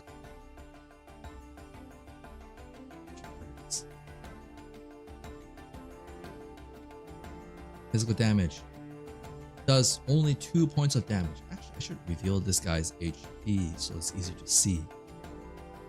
Always for everyone. There we go. Only dealt 2 damage. That's unfortunate. But Alara does have chain attack because as a grappler she can attack twice by default. So she makes a second attack. It's going to be 13 to hit. He will roll 11 to dodge. It's going to be a fail. Alara swings with her second slap, does 9 points of damage. Bolg takes 6 points of damage. Looking pretty beat up now. The Bolg roars. Bolgs are essentially like orcs, but blue. That's essentially what they are. He's going to swing attack. He's going to be an 11 because it's not a boss. I'm just going to take the stat at numbers. I don't want to bother rolling for it. 11. Alara needs to beat 11 with her evasion. That's going to be 12. Just above it. Thankfully, she does manage to dodge again. That's the second round with Cat's Eye. Should I swap Dominic in? Dominic has a defense of 7. Oh, I didn't activate his abilities. No, let's leave him off. If Alara gets attacked, then he will step in. So with that, Alara will make her accuracy check again. That's 2 hits. 10. Oh, that's gonna be evaded. 11. Alara swings with the second slap. 13. That is going to hit. Dealing 5 points of damage, only 2 points as the Bolg's defense protects it. The Bolg attacks back. 11. Alara needs to make an evasion check. 14. Easily managed to dance around it. This is the third turn with her buffs on. And so slaps twice. First, 11. That is going to fail. Second slap. 13. Failed. The Bolg will take slap.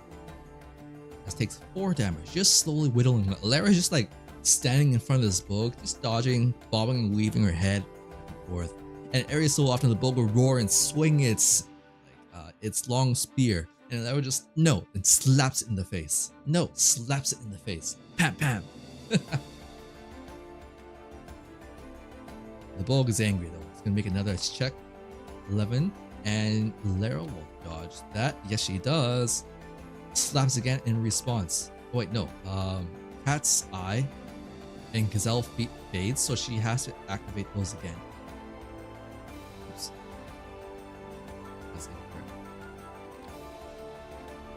She's down to 10 MP.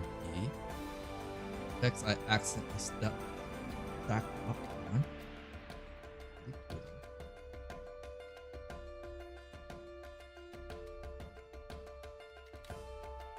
Okay, go. Alright, first slap is not evaded, and then that will be 8 points of damage to the bulb. Takes 5 points, almost there. Second slap, 16. There's no way the bulb is evading that. Tries to evade, it's 11 static number, and it takes 7 points of damage. And with that, the bulb is defeated with 0 HP remaining. Dominic steps forward. He was kind of getting ready to jump in anytime, but he was like, she doesn't need help. They're still fighting enemies. I probably should have switched. They would have gotten a new switch effect if they had swapped. But Lara basically just sold this bulb all by herself. She didn't really need Dominic's help. And with that, combat complete. What happens? Common quest after all.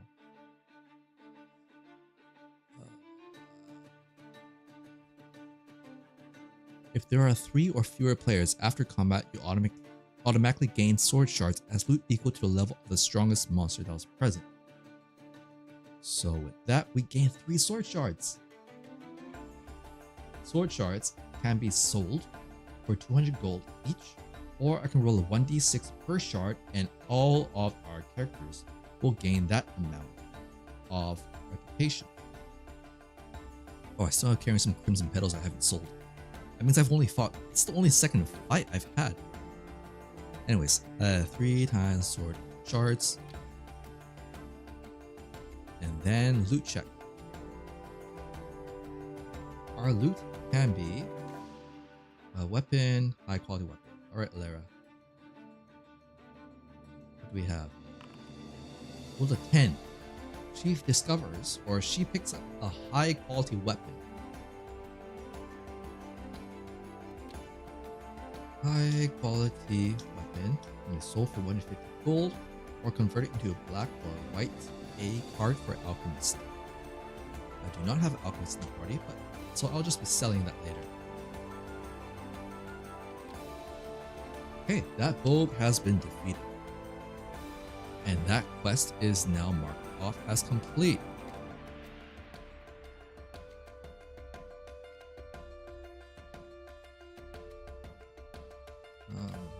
I'll just mark out that high level quest here.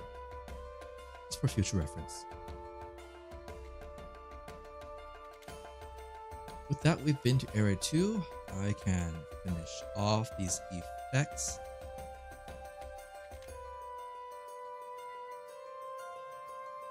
And now, reactivities phase, complete random event phase. There is no base here, so we need to roll a d6 to see if an event happens. A 1.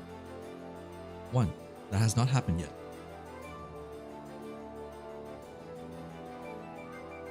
Common event 1. Unexpected visitors.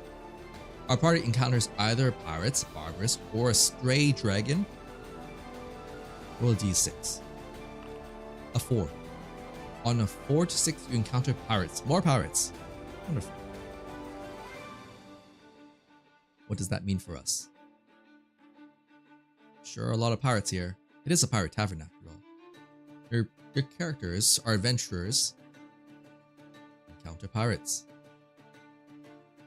Mark this off.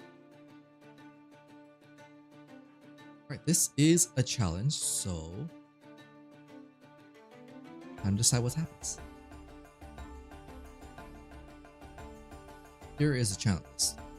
We can make a marksman check, we can make a danger sense, any accuracy check except marksman, a spellcasting check, a pirate ship work, pirate ship search check, receive 10 points of physical, 10 plus adventure level, which is 2 points of physical damage, or deal 8 plus 2 magic damage.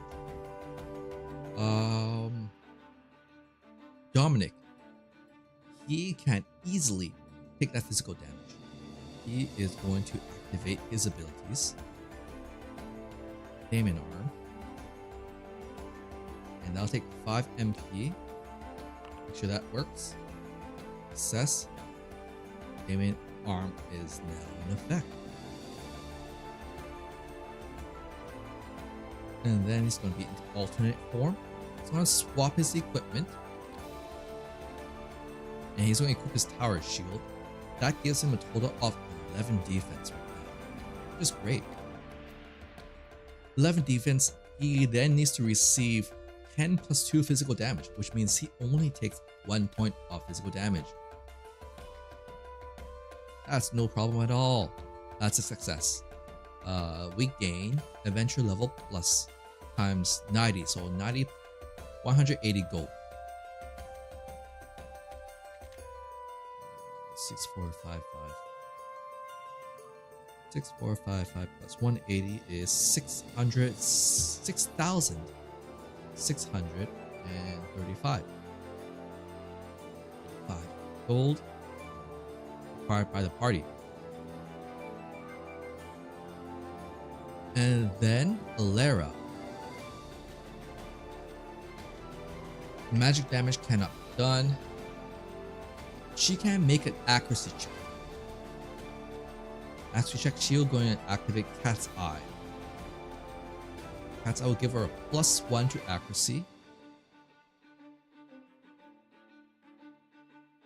3 MP. Cat's Eye. +1 accuracy. She needs to beat 9 plus adventure level 2. And so she needs to beat 11. Can you do it? Roll an 11 or higher. Damn it! Rolled a 10. It's 1 short of what we needed. Rolled a 2 plus 2. It's total 4 plus the 6. That's very unfortunate. She unfortunately fails this accuracy check.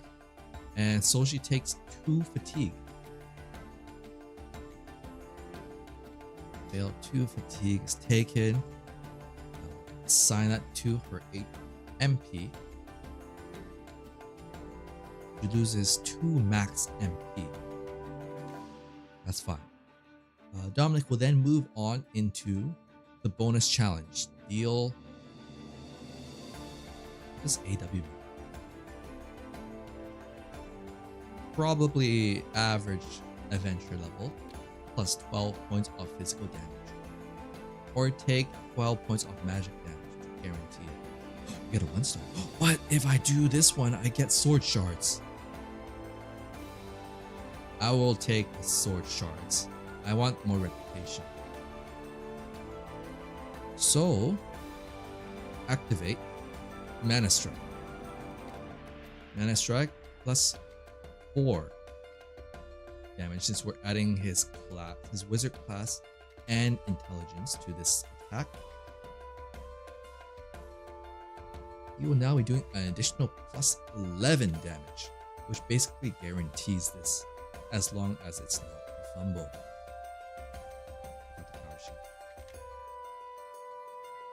Alright, power check needs to be 12 or higher. Nope. 14 or higher. 18 damage.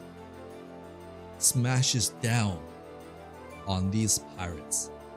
And so we will gain plus 2 sword shards. Inventory, we will gain additional. We have a total of 5 sword shards. Great news. Very good news. And that's done.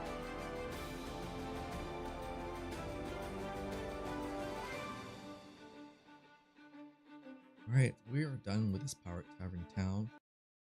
Let's go to something more peaceful. Alright, so random event phase is over. This one is resolved. We can clear off all of our effects.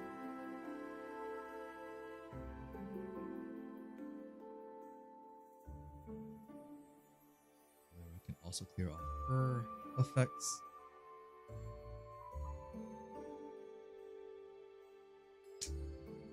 Righto, free activity is done, random event phase. Time for additional main phase, which is where they can get some rest. There is an inn here, which I will make use of for Alera. Alera will sleep here for 30 gold. whereas Dominic will sleep on the streets. That Alara will be able to recover 2 points of fatigue that she just received, clearing up her MP, and then they will both be able to get a night's rest, recovering just about everything. Get rid of this battle map.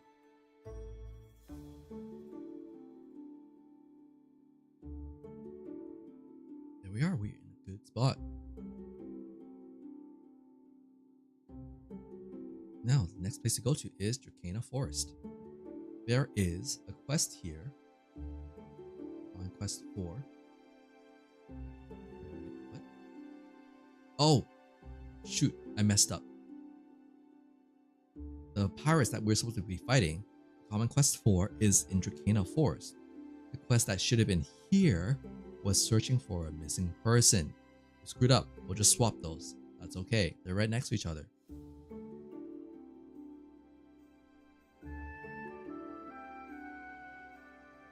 Quest 5. Quest 5 is searching for a missing person. This area is the last known location that they were found. So we need to go there and take care of them, and then we also need to defeat more pirates in the Dracana Forest who are logging trees. Tree loggers. We'll get rid of them. Hopefully, we'll see how strong they are first. And so, night passes, we got some rest. Our party will now walk over and travel to Area 4. And Area 4 is connected to Area 3, as you can see. Is it? Or is it on the island? That looks like it's connected, so I'll say it's connected. Area 4. Wait a minute, no, they're in Area 2 right now. They need to go to Area 3. Area 2 to Area 3 is not connected, which means we will need to do a navigational check of 5. Alright, navigational check of 5. Within the own seas. We might get lost at sea on this. Navigational check. Roll plus 5. It's a 10. It is a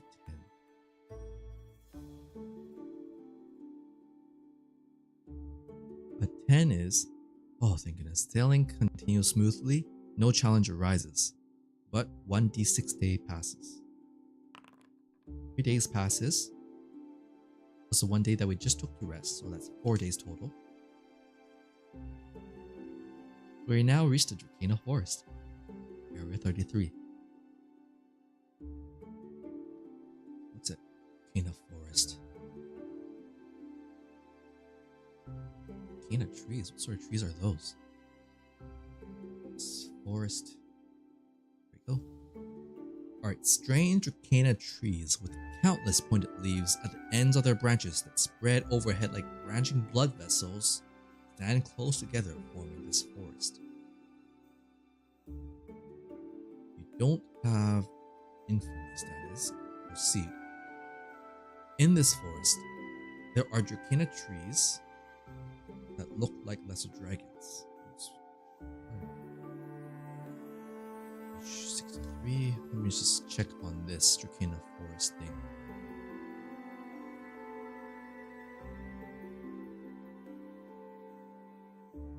Oh, Dracana trees is a type of monster.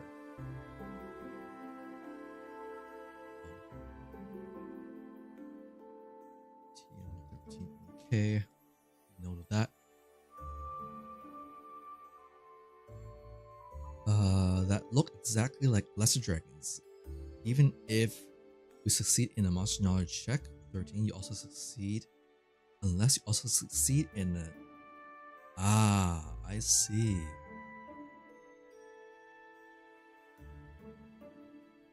Well, okay, so as Dominic and Alara enter this forest, they see what looks like lesser dragons here in this forest. They both must make a monster knowledge check of 13.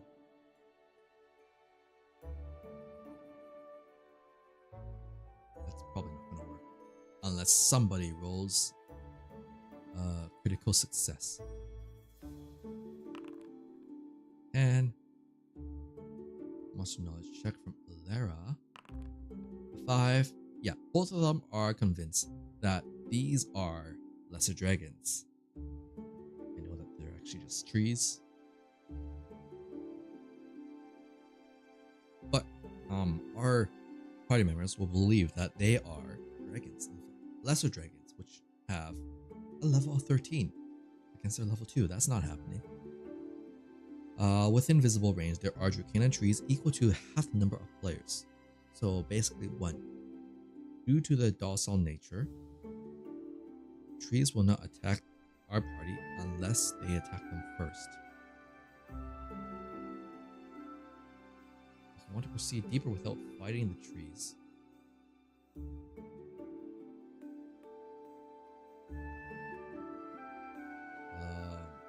go and encounter the ancient dragon tree.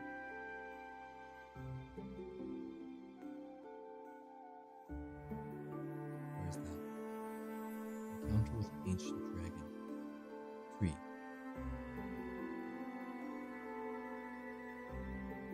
These are dragons, but they appear docile. We know, okay, here's the thing. Information that the party knows is that there are parrots logging the trees, and the reward for that, how much is it? Is 9,000 gold and 2 stars.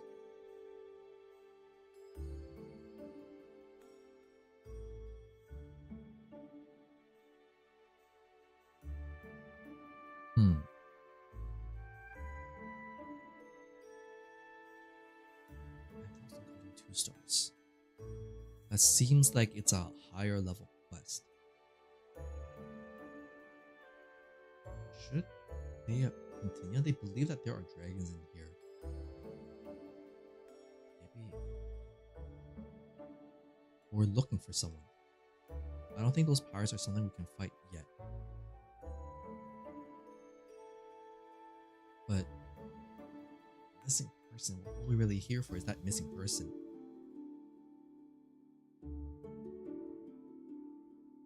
Okay. I think Dominic and Alera will not proceed into the forest. I'm gonna make a note of that. Dracana Forest quest.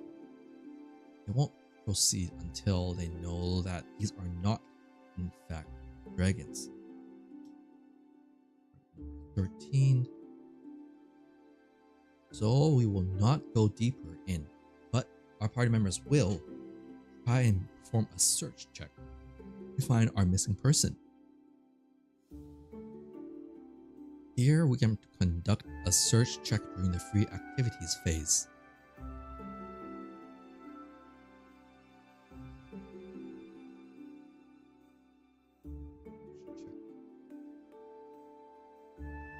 During the quest when searching, perform a search check with target number. Search is with any class, right? No, Scout or Ranger. 7. Target number is 7 plus 2, so that's target number 9. This is not a place where other people live, so it has to be a search check. Alright then, Dominic and Alera. Let's get that search check out. Scout. Sorry, first Dominic with his Ranger search. B. 13, that's a success. We don't need to go any further then. With that search check successful, what happens next? Obtain information about the missing person. Track down the trail. After finding information on the missing person, perhaps we found his footprints or some leftover journal. Roll a d6 and consult the search results table. 2. Get information on where the missing person went next.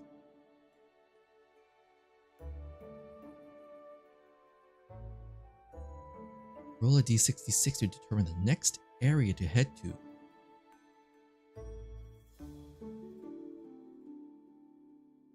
Let's say we found a journal that this person left behind or something like that.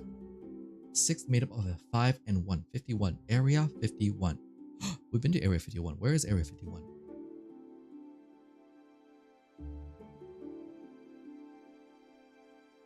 Area 51. Where's Area 51? Or we're going back there.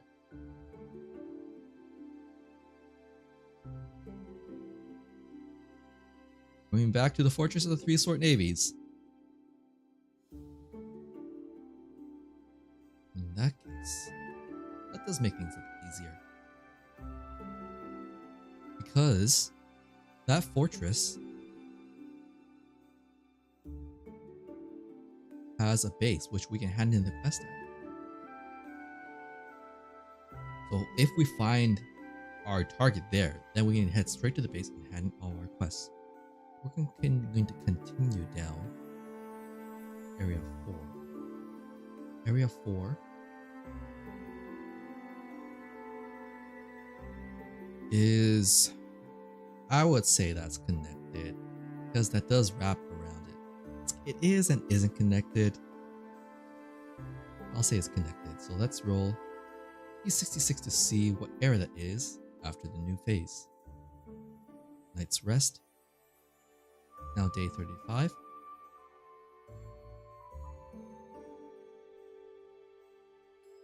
D66, what happens here? Or what do we find here? Area 56. Area 56 is not taken yet.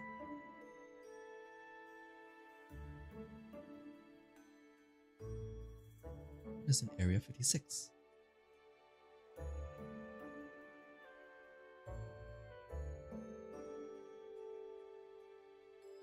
Cloud-filled valley.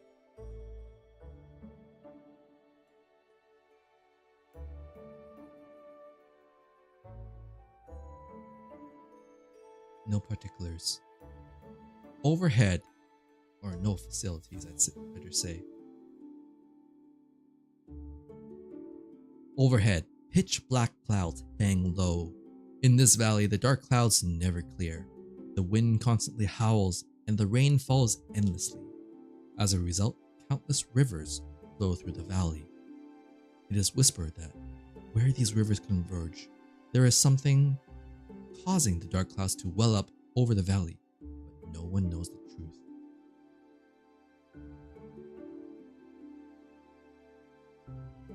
Valley.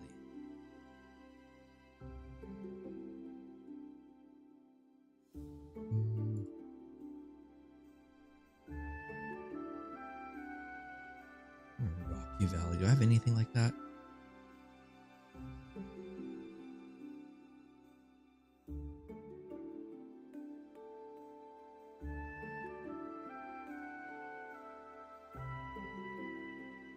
This one. I'll use this. Within this valley, between mountains where black trees grow thick, several valleys are carved. At their depths, the endless rain forms numerous rivers that wash over the rugged rocks as they flow.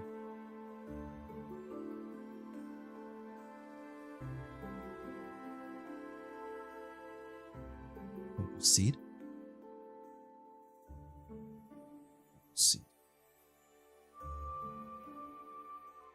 I don't know whether we should proceed or not. Maybe just a little bit deeper.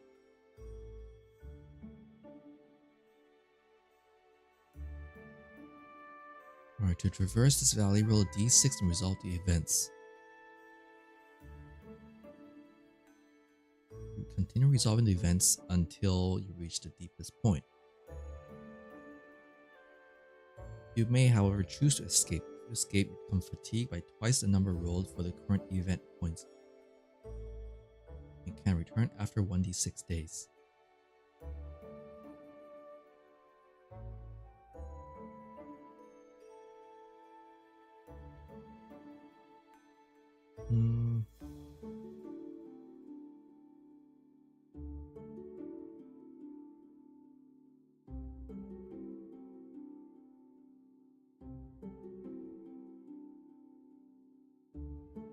Let's try once.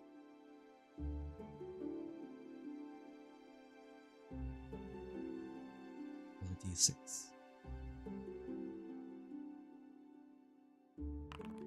4. What is 4?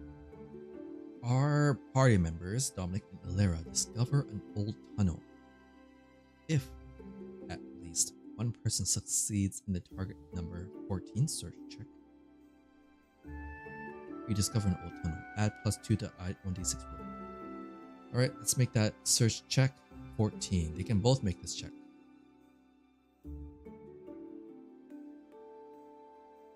Jinx. 12. 9. Both of them failed. Neither of them find this old tunnel.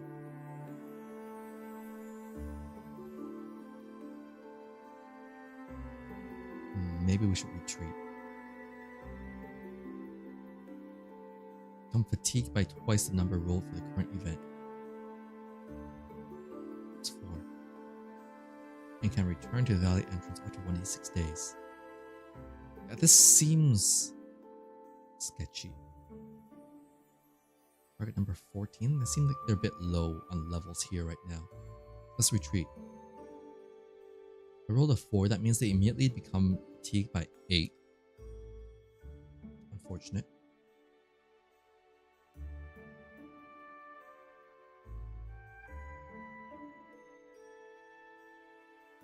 Fatigued by 8. Assign that all to his MP.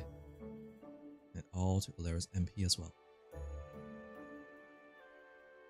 And then 1d6 day passes. 6 days passes. They definitely got lost in there.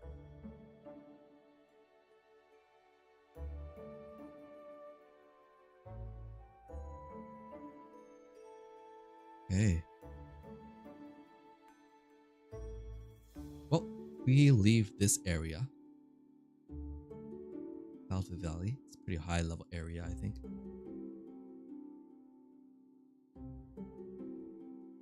We'll come back another time. We're going to make our way back to the Sea of Tranquility. Let's see here. We need to do a random event phase here. Random event phase, 1d6. It's a 2, which becomes a 3. Our party members discover a hot spring that they can use in the next phase. So they'll both take a night's rest here. On day 42. New day phase, movement phase, or go to hot spring for free. Let's go dipping. Oh, I should have bought that alcohol. Oh, I forgot to buy the alcohol.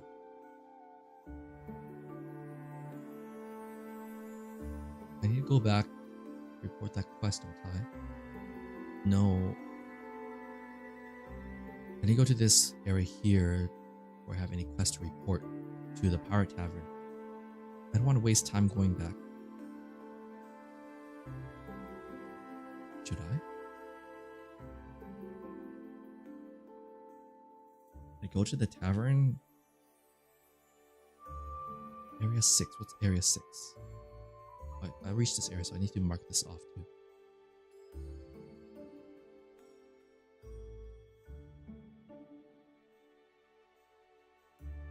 Two stars. Now I have obtained 7 stars. Really need to level up soon. No, we won't go to the Pirate Tavern. We have to come back here at a later time anyways. Let's not waste time doing that. From here.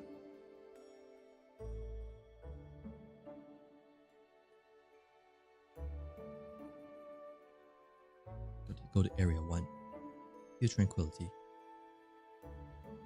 5, 6, 7, 8 minus 2, 6.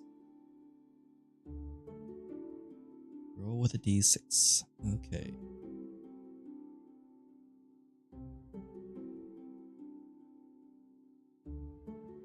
Yeah, let's go there.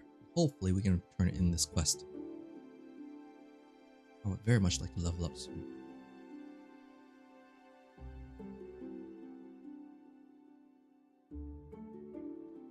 Alright, setting back on the ship. They're both fatigued. I think that's a good time to go find an inn. So we're going to sail back to the fortress of the Three Swords Navy. They do have an inn there that we can rest at. They have a hot spring. The Sparrow Monastery. Area 1. See Area 1. Is that all connected? So all of Area 1 is connected. So we can sail back to the fortress, take a day walk over to the Sparrow Monastery and spend some time in the hot spring, and then sail back out if we need to find our next missing person again there. So we need to roll 2d6 plus, let's see here, 5 plus 2 plus 1 minus 2 because we're sailing to a port. 12? 12 again. 12, wait, 12 is supposed to be good, isn't it? 12 is sailing continues smoothly with no challenges. That's great. How long did that take? It took us 3 days. 3 days to sail out. Day 45. We're now at the fortress of the Three Swords Navy. I'm back here. Area event phase. There's no area events for us, so we're now in the free activities phase where we need to make another search check. We're searching for our missing friend here.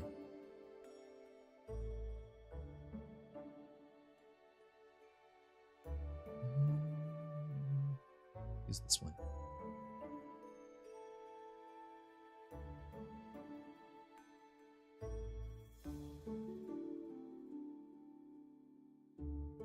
I think we can just use this. Right in. Searching for the missing person. We've made it here. We need to make another search check. Target number 7 plus 9. Total of 9. Search check of 9, or make an investigation check with any class level with a target number of 11.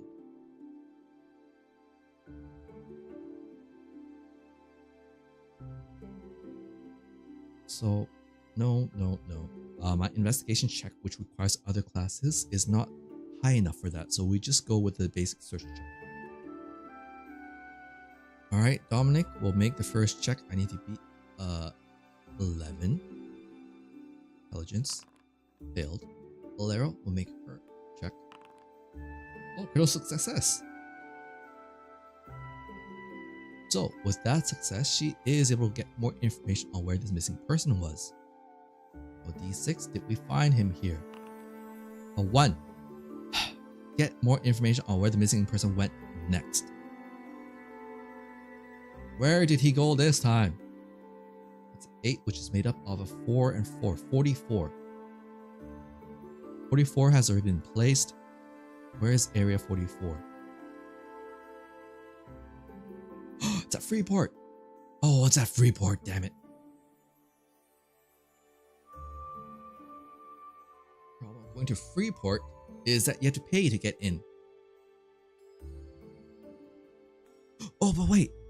If I go to Freeport, I can pay, get my citizenship for 500 gold. I have enough money for that now.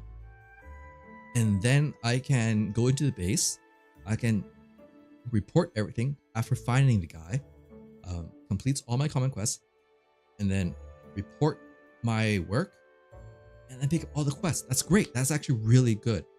But before going to Freeport, I want to get rid of all my fatigue by going to the Sparrow Monastery. So in the random event phase, that will not happen because the fortress does have a base, so there will be no random event phase. Go into the random additional main phase, which is resting overnight. Both will get some rest. They're already all maxed out. And then new day phase, go into movement phase, and travel by land. Because sea area 1 is one large landmass. we can just walk across from area 2 to 4, get to the Spiral Monastery.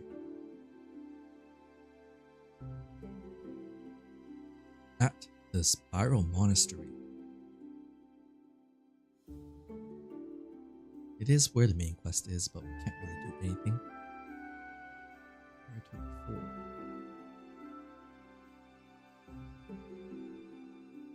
It's a town, it's a monastery. What did I use last time?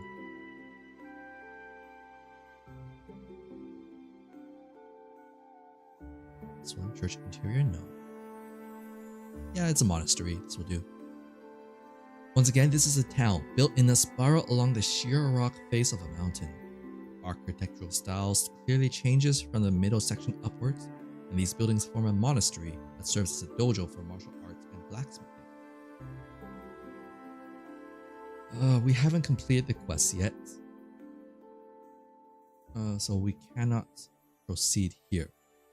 However, what I am going to do is just go to the inn, let's pay 10 gold each, and they can both enter. So that comes 5, 8. Both Alera and Dominic will be able to go into the inn. So Dominic first, 1d6 covers 1 fatigue. Disappointing. How about Alera? How about you? Do you recover more fatigue?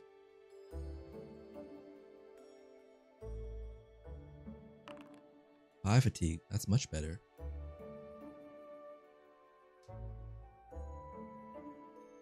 This is location without a base, so a random event can happen. Free activities reduce their fatigue.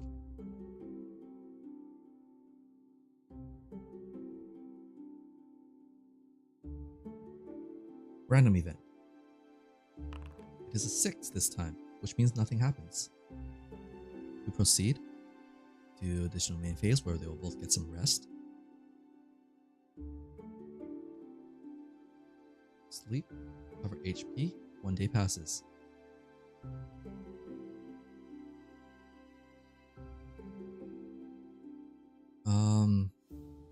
Is it in? There's an inn. So I will have them both sleep at the inn, which brings it down to 5 fatigue for Dominic and 1 fatigue for Alera. That's 30 gold pieces each. 60, 25. Fatigue complete. One more day here. No movement, area event phase, nothing. Free activities, go into the inn and go into the hot spring. Dominic recovers all its fatigue. Lara can live with 1 fatigue.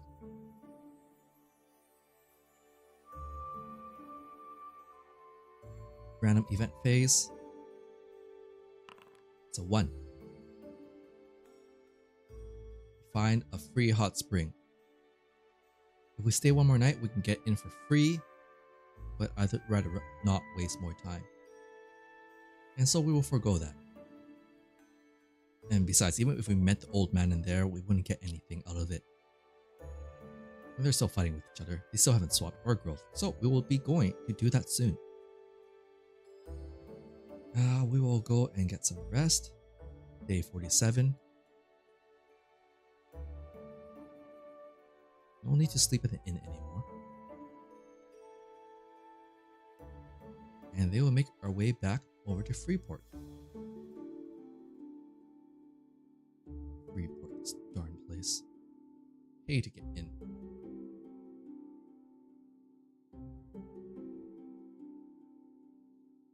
Change the music.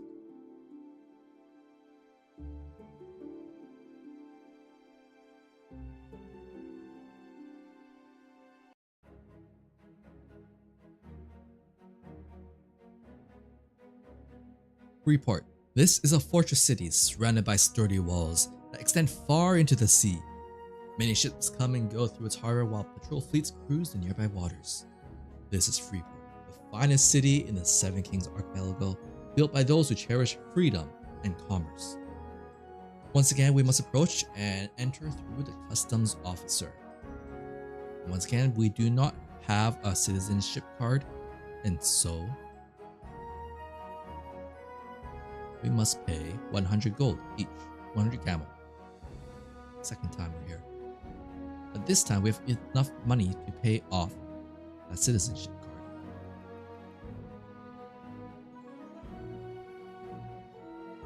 Okay, so first of all, area events. We will make our way over to the city hall. And at the city hall, once again, there are staff members who are happily assisting everyone with a smile. Our two adventurers purchase a Freeport citizenship card for 500 gold each.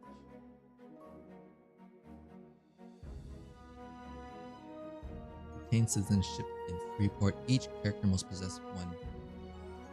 Each character. Okay, so both of them must have one. Dang, that's expensive with more people. That's put off 1,000 gold each. That's painful.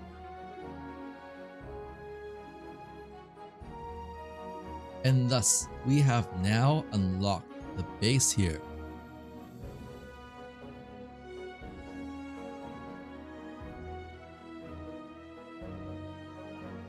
And change this. Quest is now located in Freeport. We have done the area event phase, pre-activities phase.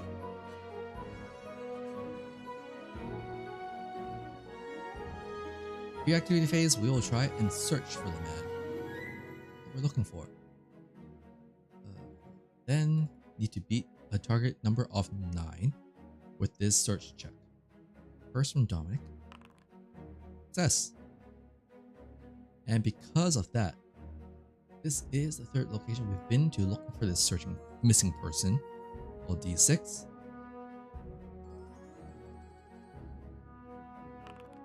Six. And honestly, all the rolls are the same. We find the missing person. Congratulations. Woo! Once you obtain information about where the missing person went, roll D6. We've done that. After finding the missing person, they become a companion and are treated as an escort NPC from then on. If you return to base with the missing person, the quest is complete and the party receives a reward.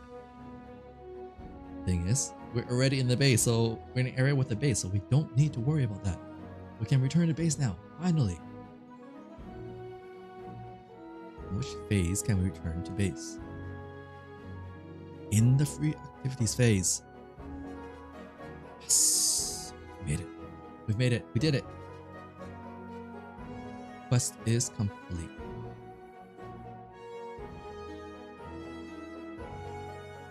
I am so happy we finally made it here. Our party members can finally go to the guild. It's been 47 days. That's a month and a half. A month and a half since we could go back to our base and level up and hand in our quest. It's been 47 days since we stepped foot in the guild once more. Still fighting each other, but not anymore.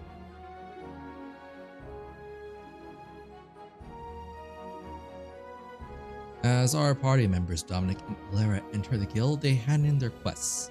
First of all, they report they have defeated the pirate. And they have... Wait, how much? What's the reward for this?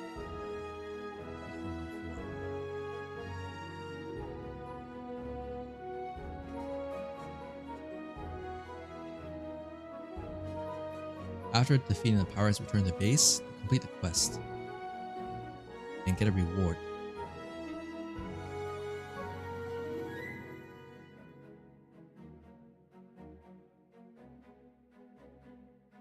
Alright, the reward that we get, oh my goodness, I am swimming in cash now.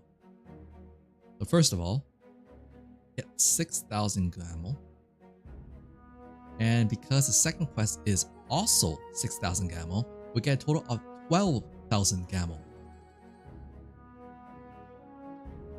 So that's 12 plus 5, that's 17. 5325. 5325 plus 17. Wait, no. 5325 plus 12,000 gamel. 17,325. I did the math right. 17,325 gamel. That makes me very happy to see all that money. And then I gained 4 stars. Now 11 stars.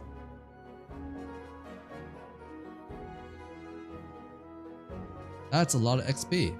We can finally level up. We can convert our stars to experience and go through character growth. 1 star equals 2,000 XP. Combat experience is given during growth as bonus experience. We defeated the bull, so that was a rank 3. They both got 30 XP from that already. So that puts, from the 30, that puts them at 4,800 XP.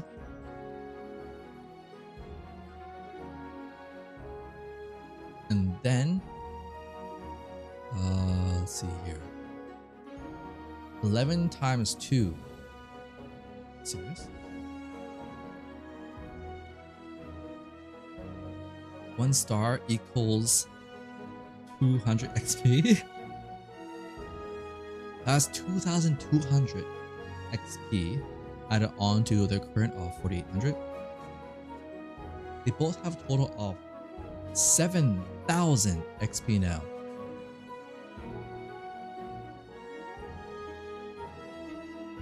Oh, what a relief! That is more than enough to level up quite a few classes now.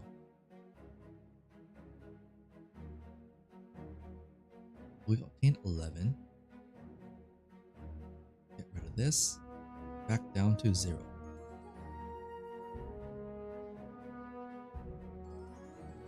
What should we do with all this XP? Well, first of all, I know I want to level up my major classes.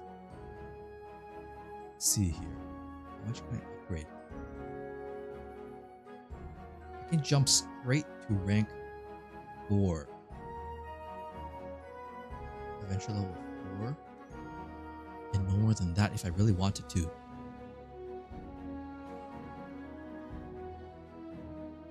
Should I do that?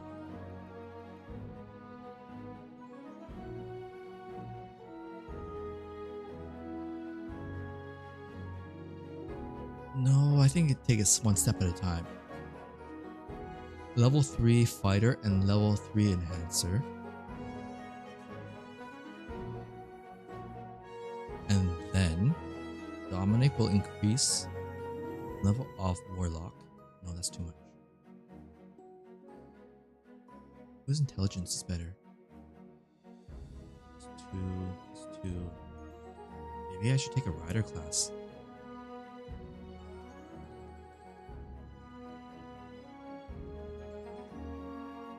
First of all, I know Dominic will be fighter 3.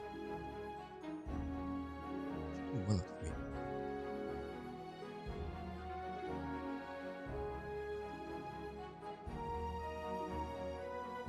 Let's do fighter 3. Wait, that's not fighter, that's grappler. Grappler 3. It has 2 scout 1. I need either a rider or a sage in the party because there is a monster knowledge check that I have to beat.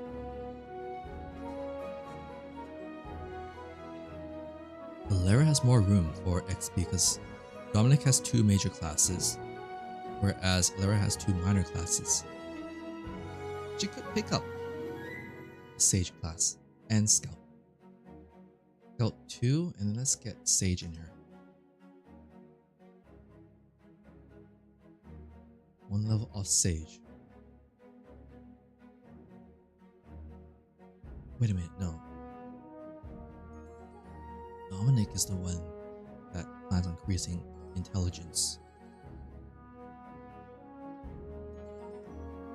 Right?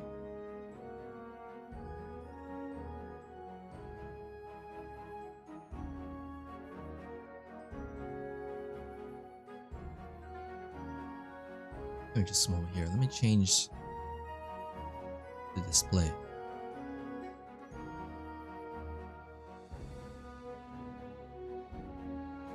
Here's one.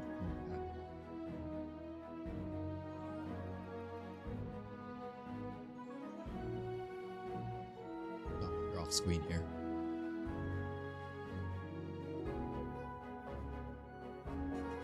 What should we do here?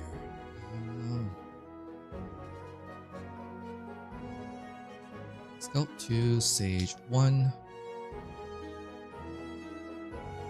Or should I make her take Rider? No, she has a grappler.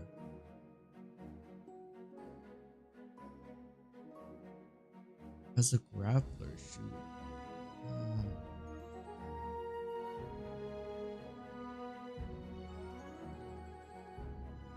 Could get a mount, but then it would always be remotely commanded.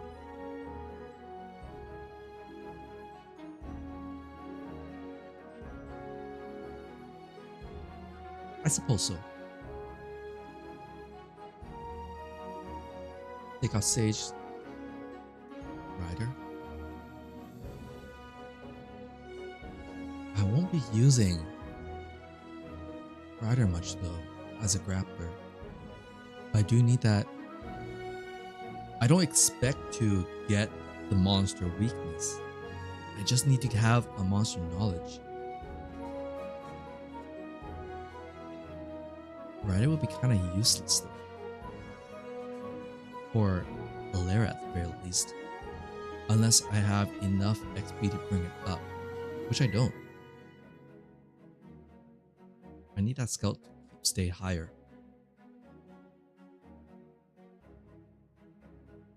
With Rider. Or Sage.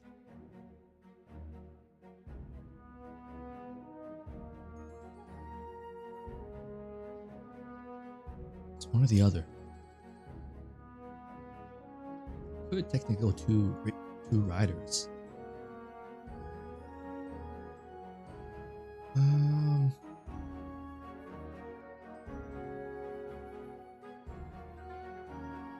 Abilities, stunts. I would want to give the mount enhanced mount. HP enhancement. Maybe I would give it intimidation.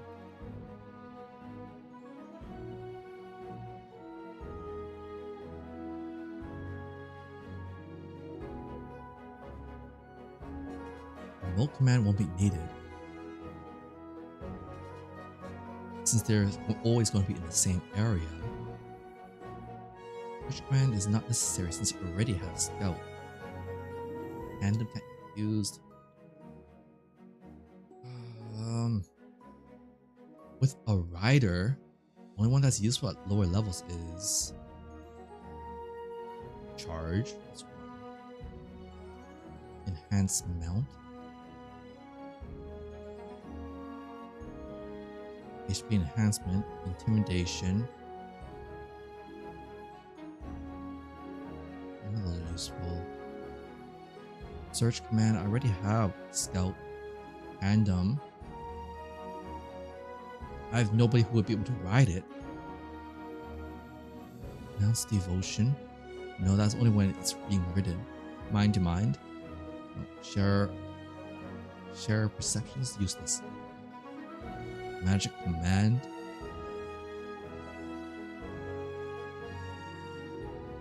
No.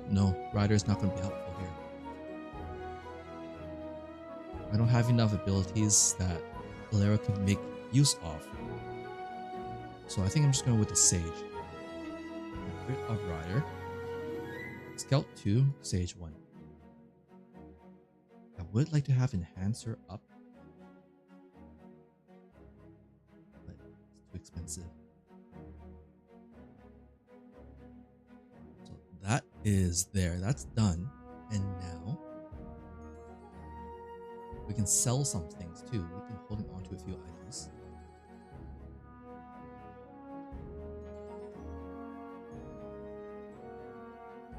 We've got one Crimson Petal, sold for 120.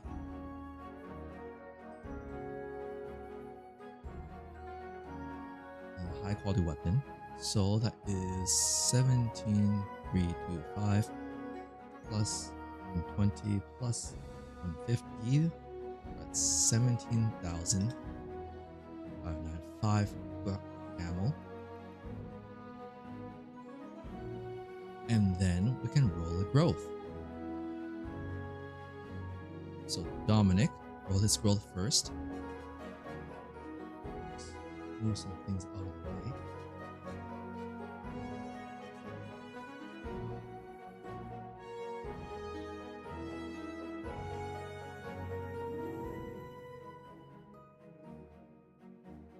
Alright, Dominic, your growth is first.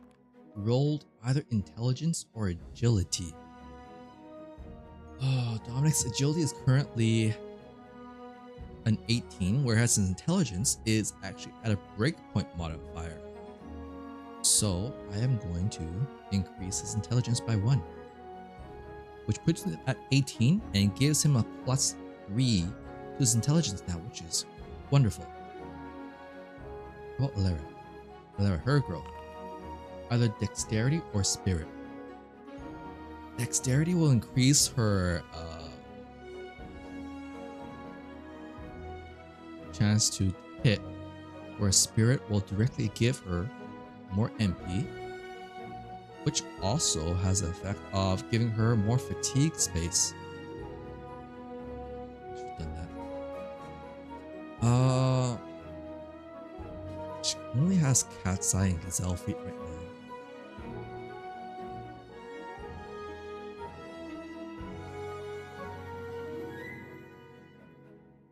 I want her accuracy to be higher, because I will want her to have high accuracy in the future. Let's go and dump it into dexterity. It's all the growth I get only once, right? Despite how long we went. Let me double check that.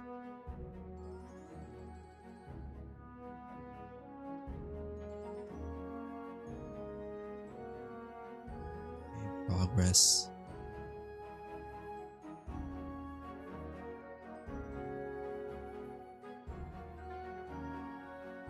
Campaign notes. Let's see, character growth. Facilities. Base. Growth. 17.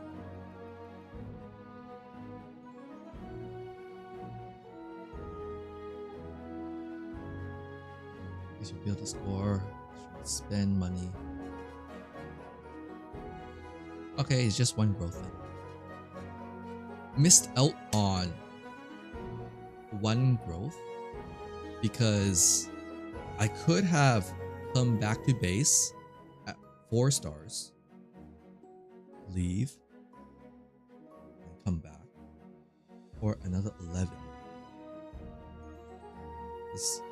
I would have been at adventure level 3.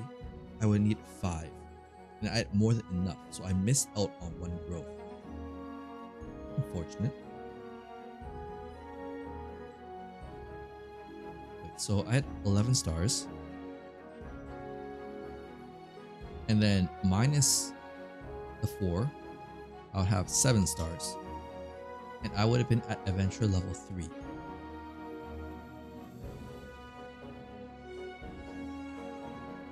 And then at adventure level 3, I would need 3, 4, 5 stars. So I would have still gotten that level up. You know what? They worked hard. 47 days. I'm giving them an additional growth, because technically it's still eligible for it. So one more growth for Dominic. Agility. Oh, it has to be agility then. One more growth for Alera. Spirit and strength. Spirit or strength. Her strength is pretty low. Give it to strength. 2 more points away from that strength modifier.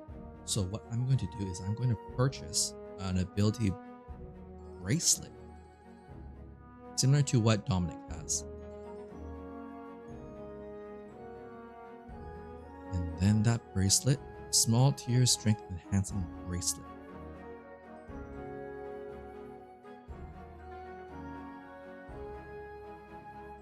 Bracelet +2. And then now give her +2 to strength, giving her that additional bonus, bumping her damage up by 1. Small tiers items worth 400 and 900 respectively. So minus 400 minus 900, 16,295.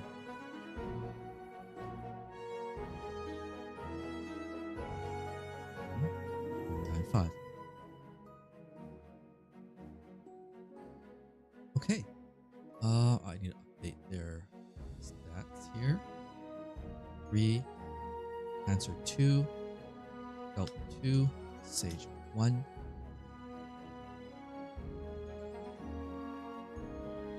I would like Dominic to have the more XP.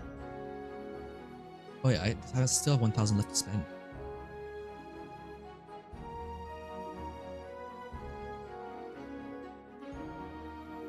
Increase Warlock? Oh, that's too much. Ranger?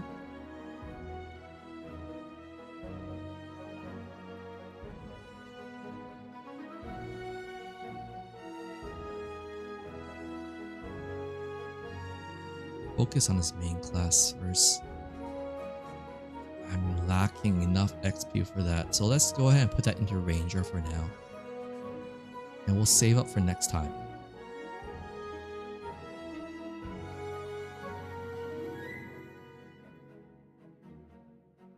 Ranger 2.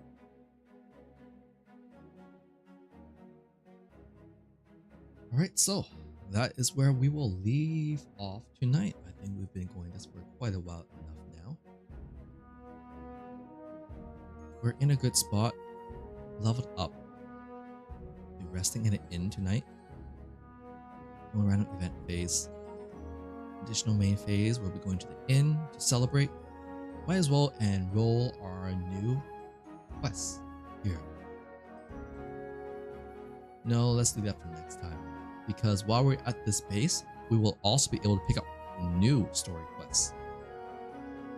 Oh yeah, we'll leave that for next time. Oh, no. This one fighting with each other, no longer fighting with each other. Last thing that we will do is resolve their differences. In the random events, they were fighting, and because they've now resolved their differences, we can pick one of the new effects.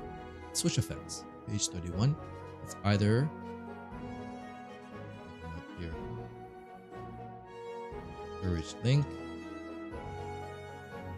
Link, or Trust Bond, or Endurance Link.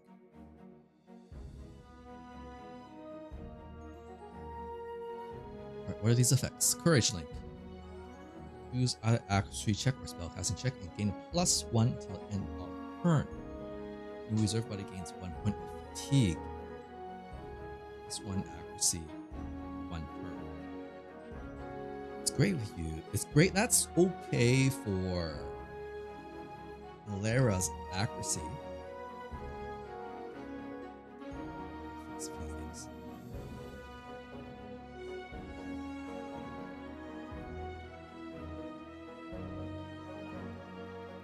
However, next one is Trust Bond. Apply 1 magical effect that the new reserve buddy can use in a new active buddy. new reserve buddy pays the MP cost. Performs a spell casting check. Active combat feats cannot be declared. After switching, the new body active buddy can perform movement and major action. So that's a free major action. But that's only if you can actually buff an ally. Which, as a warlock, not quite possible. All the spells are personal.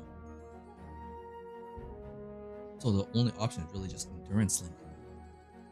Until the next buddy switch, including first ones, is executed, or until the end of combat, add the new reserve buddy's defense to the new active buddy's defense. Each time the current active buddy receives physical damage and defense-based damage reduction is applied, reserve buddy becomes fatigued by 1 point. So adds defense from Dominic to Alara. Every time Alara gets hit, she would take minus. Then every time she gets hit, Dominic's defense is added because Alara's defense is actually 0. Whereas Dominic's defense is 7. If I give him off his buff, it becomes a plus 11. So Alara with an evasion of plus 6 is actually on par, isn't it? Oh no, it's 2 points higher than Dominic.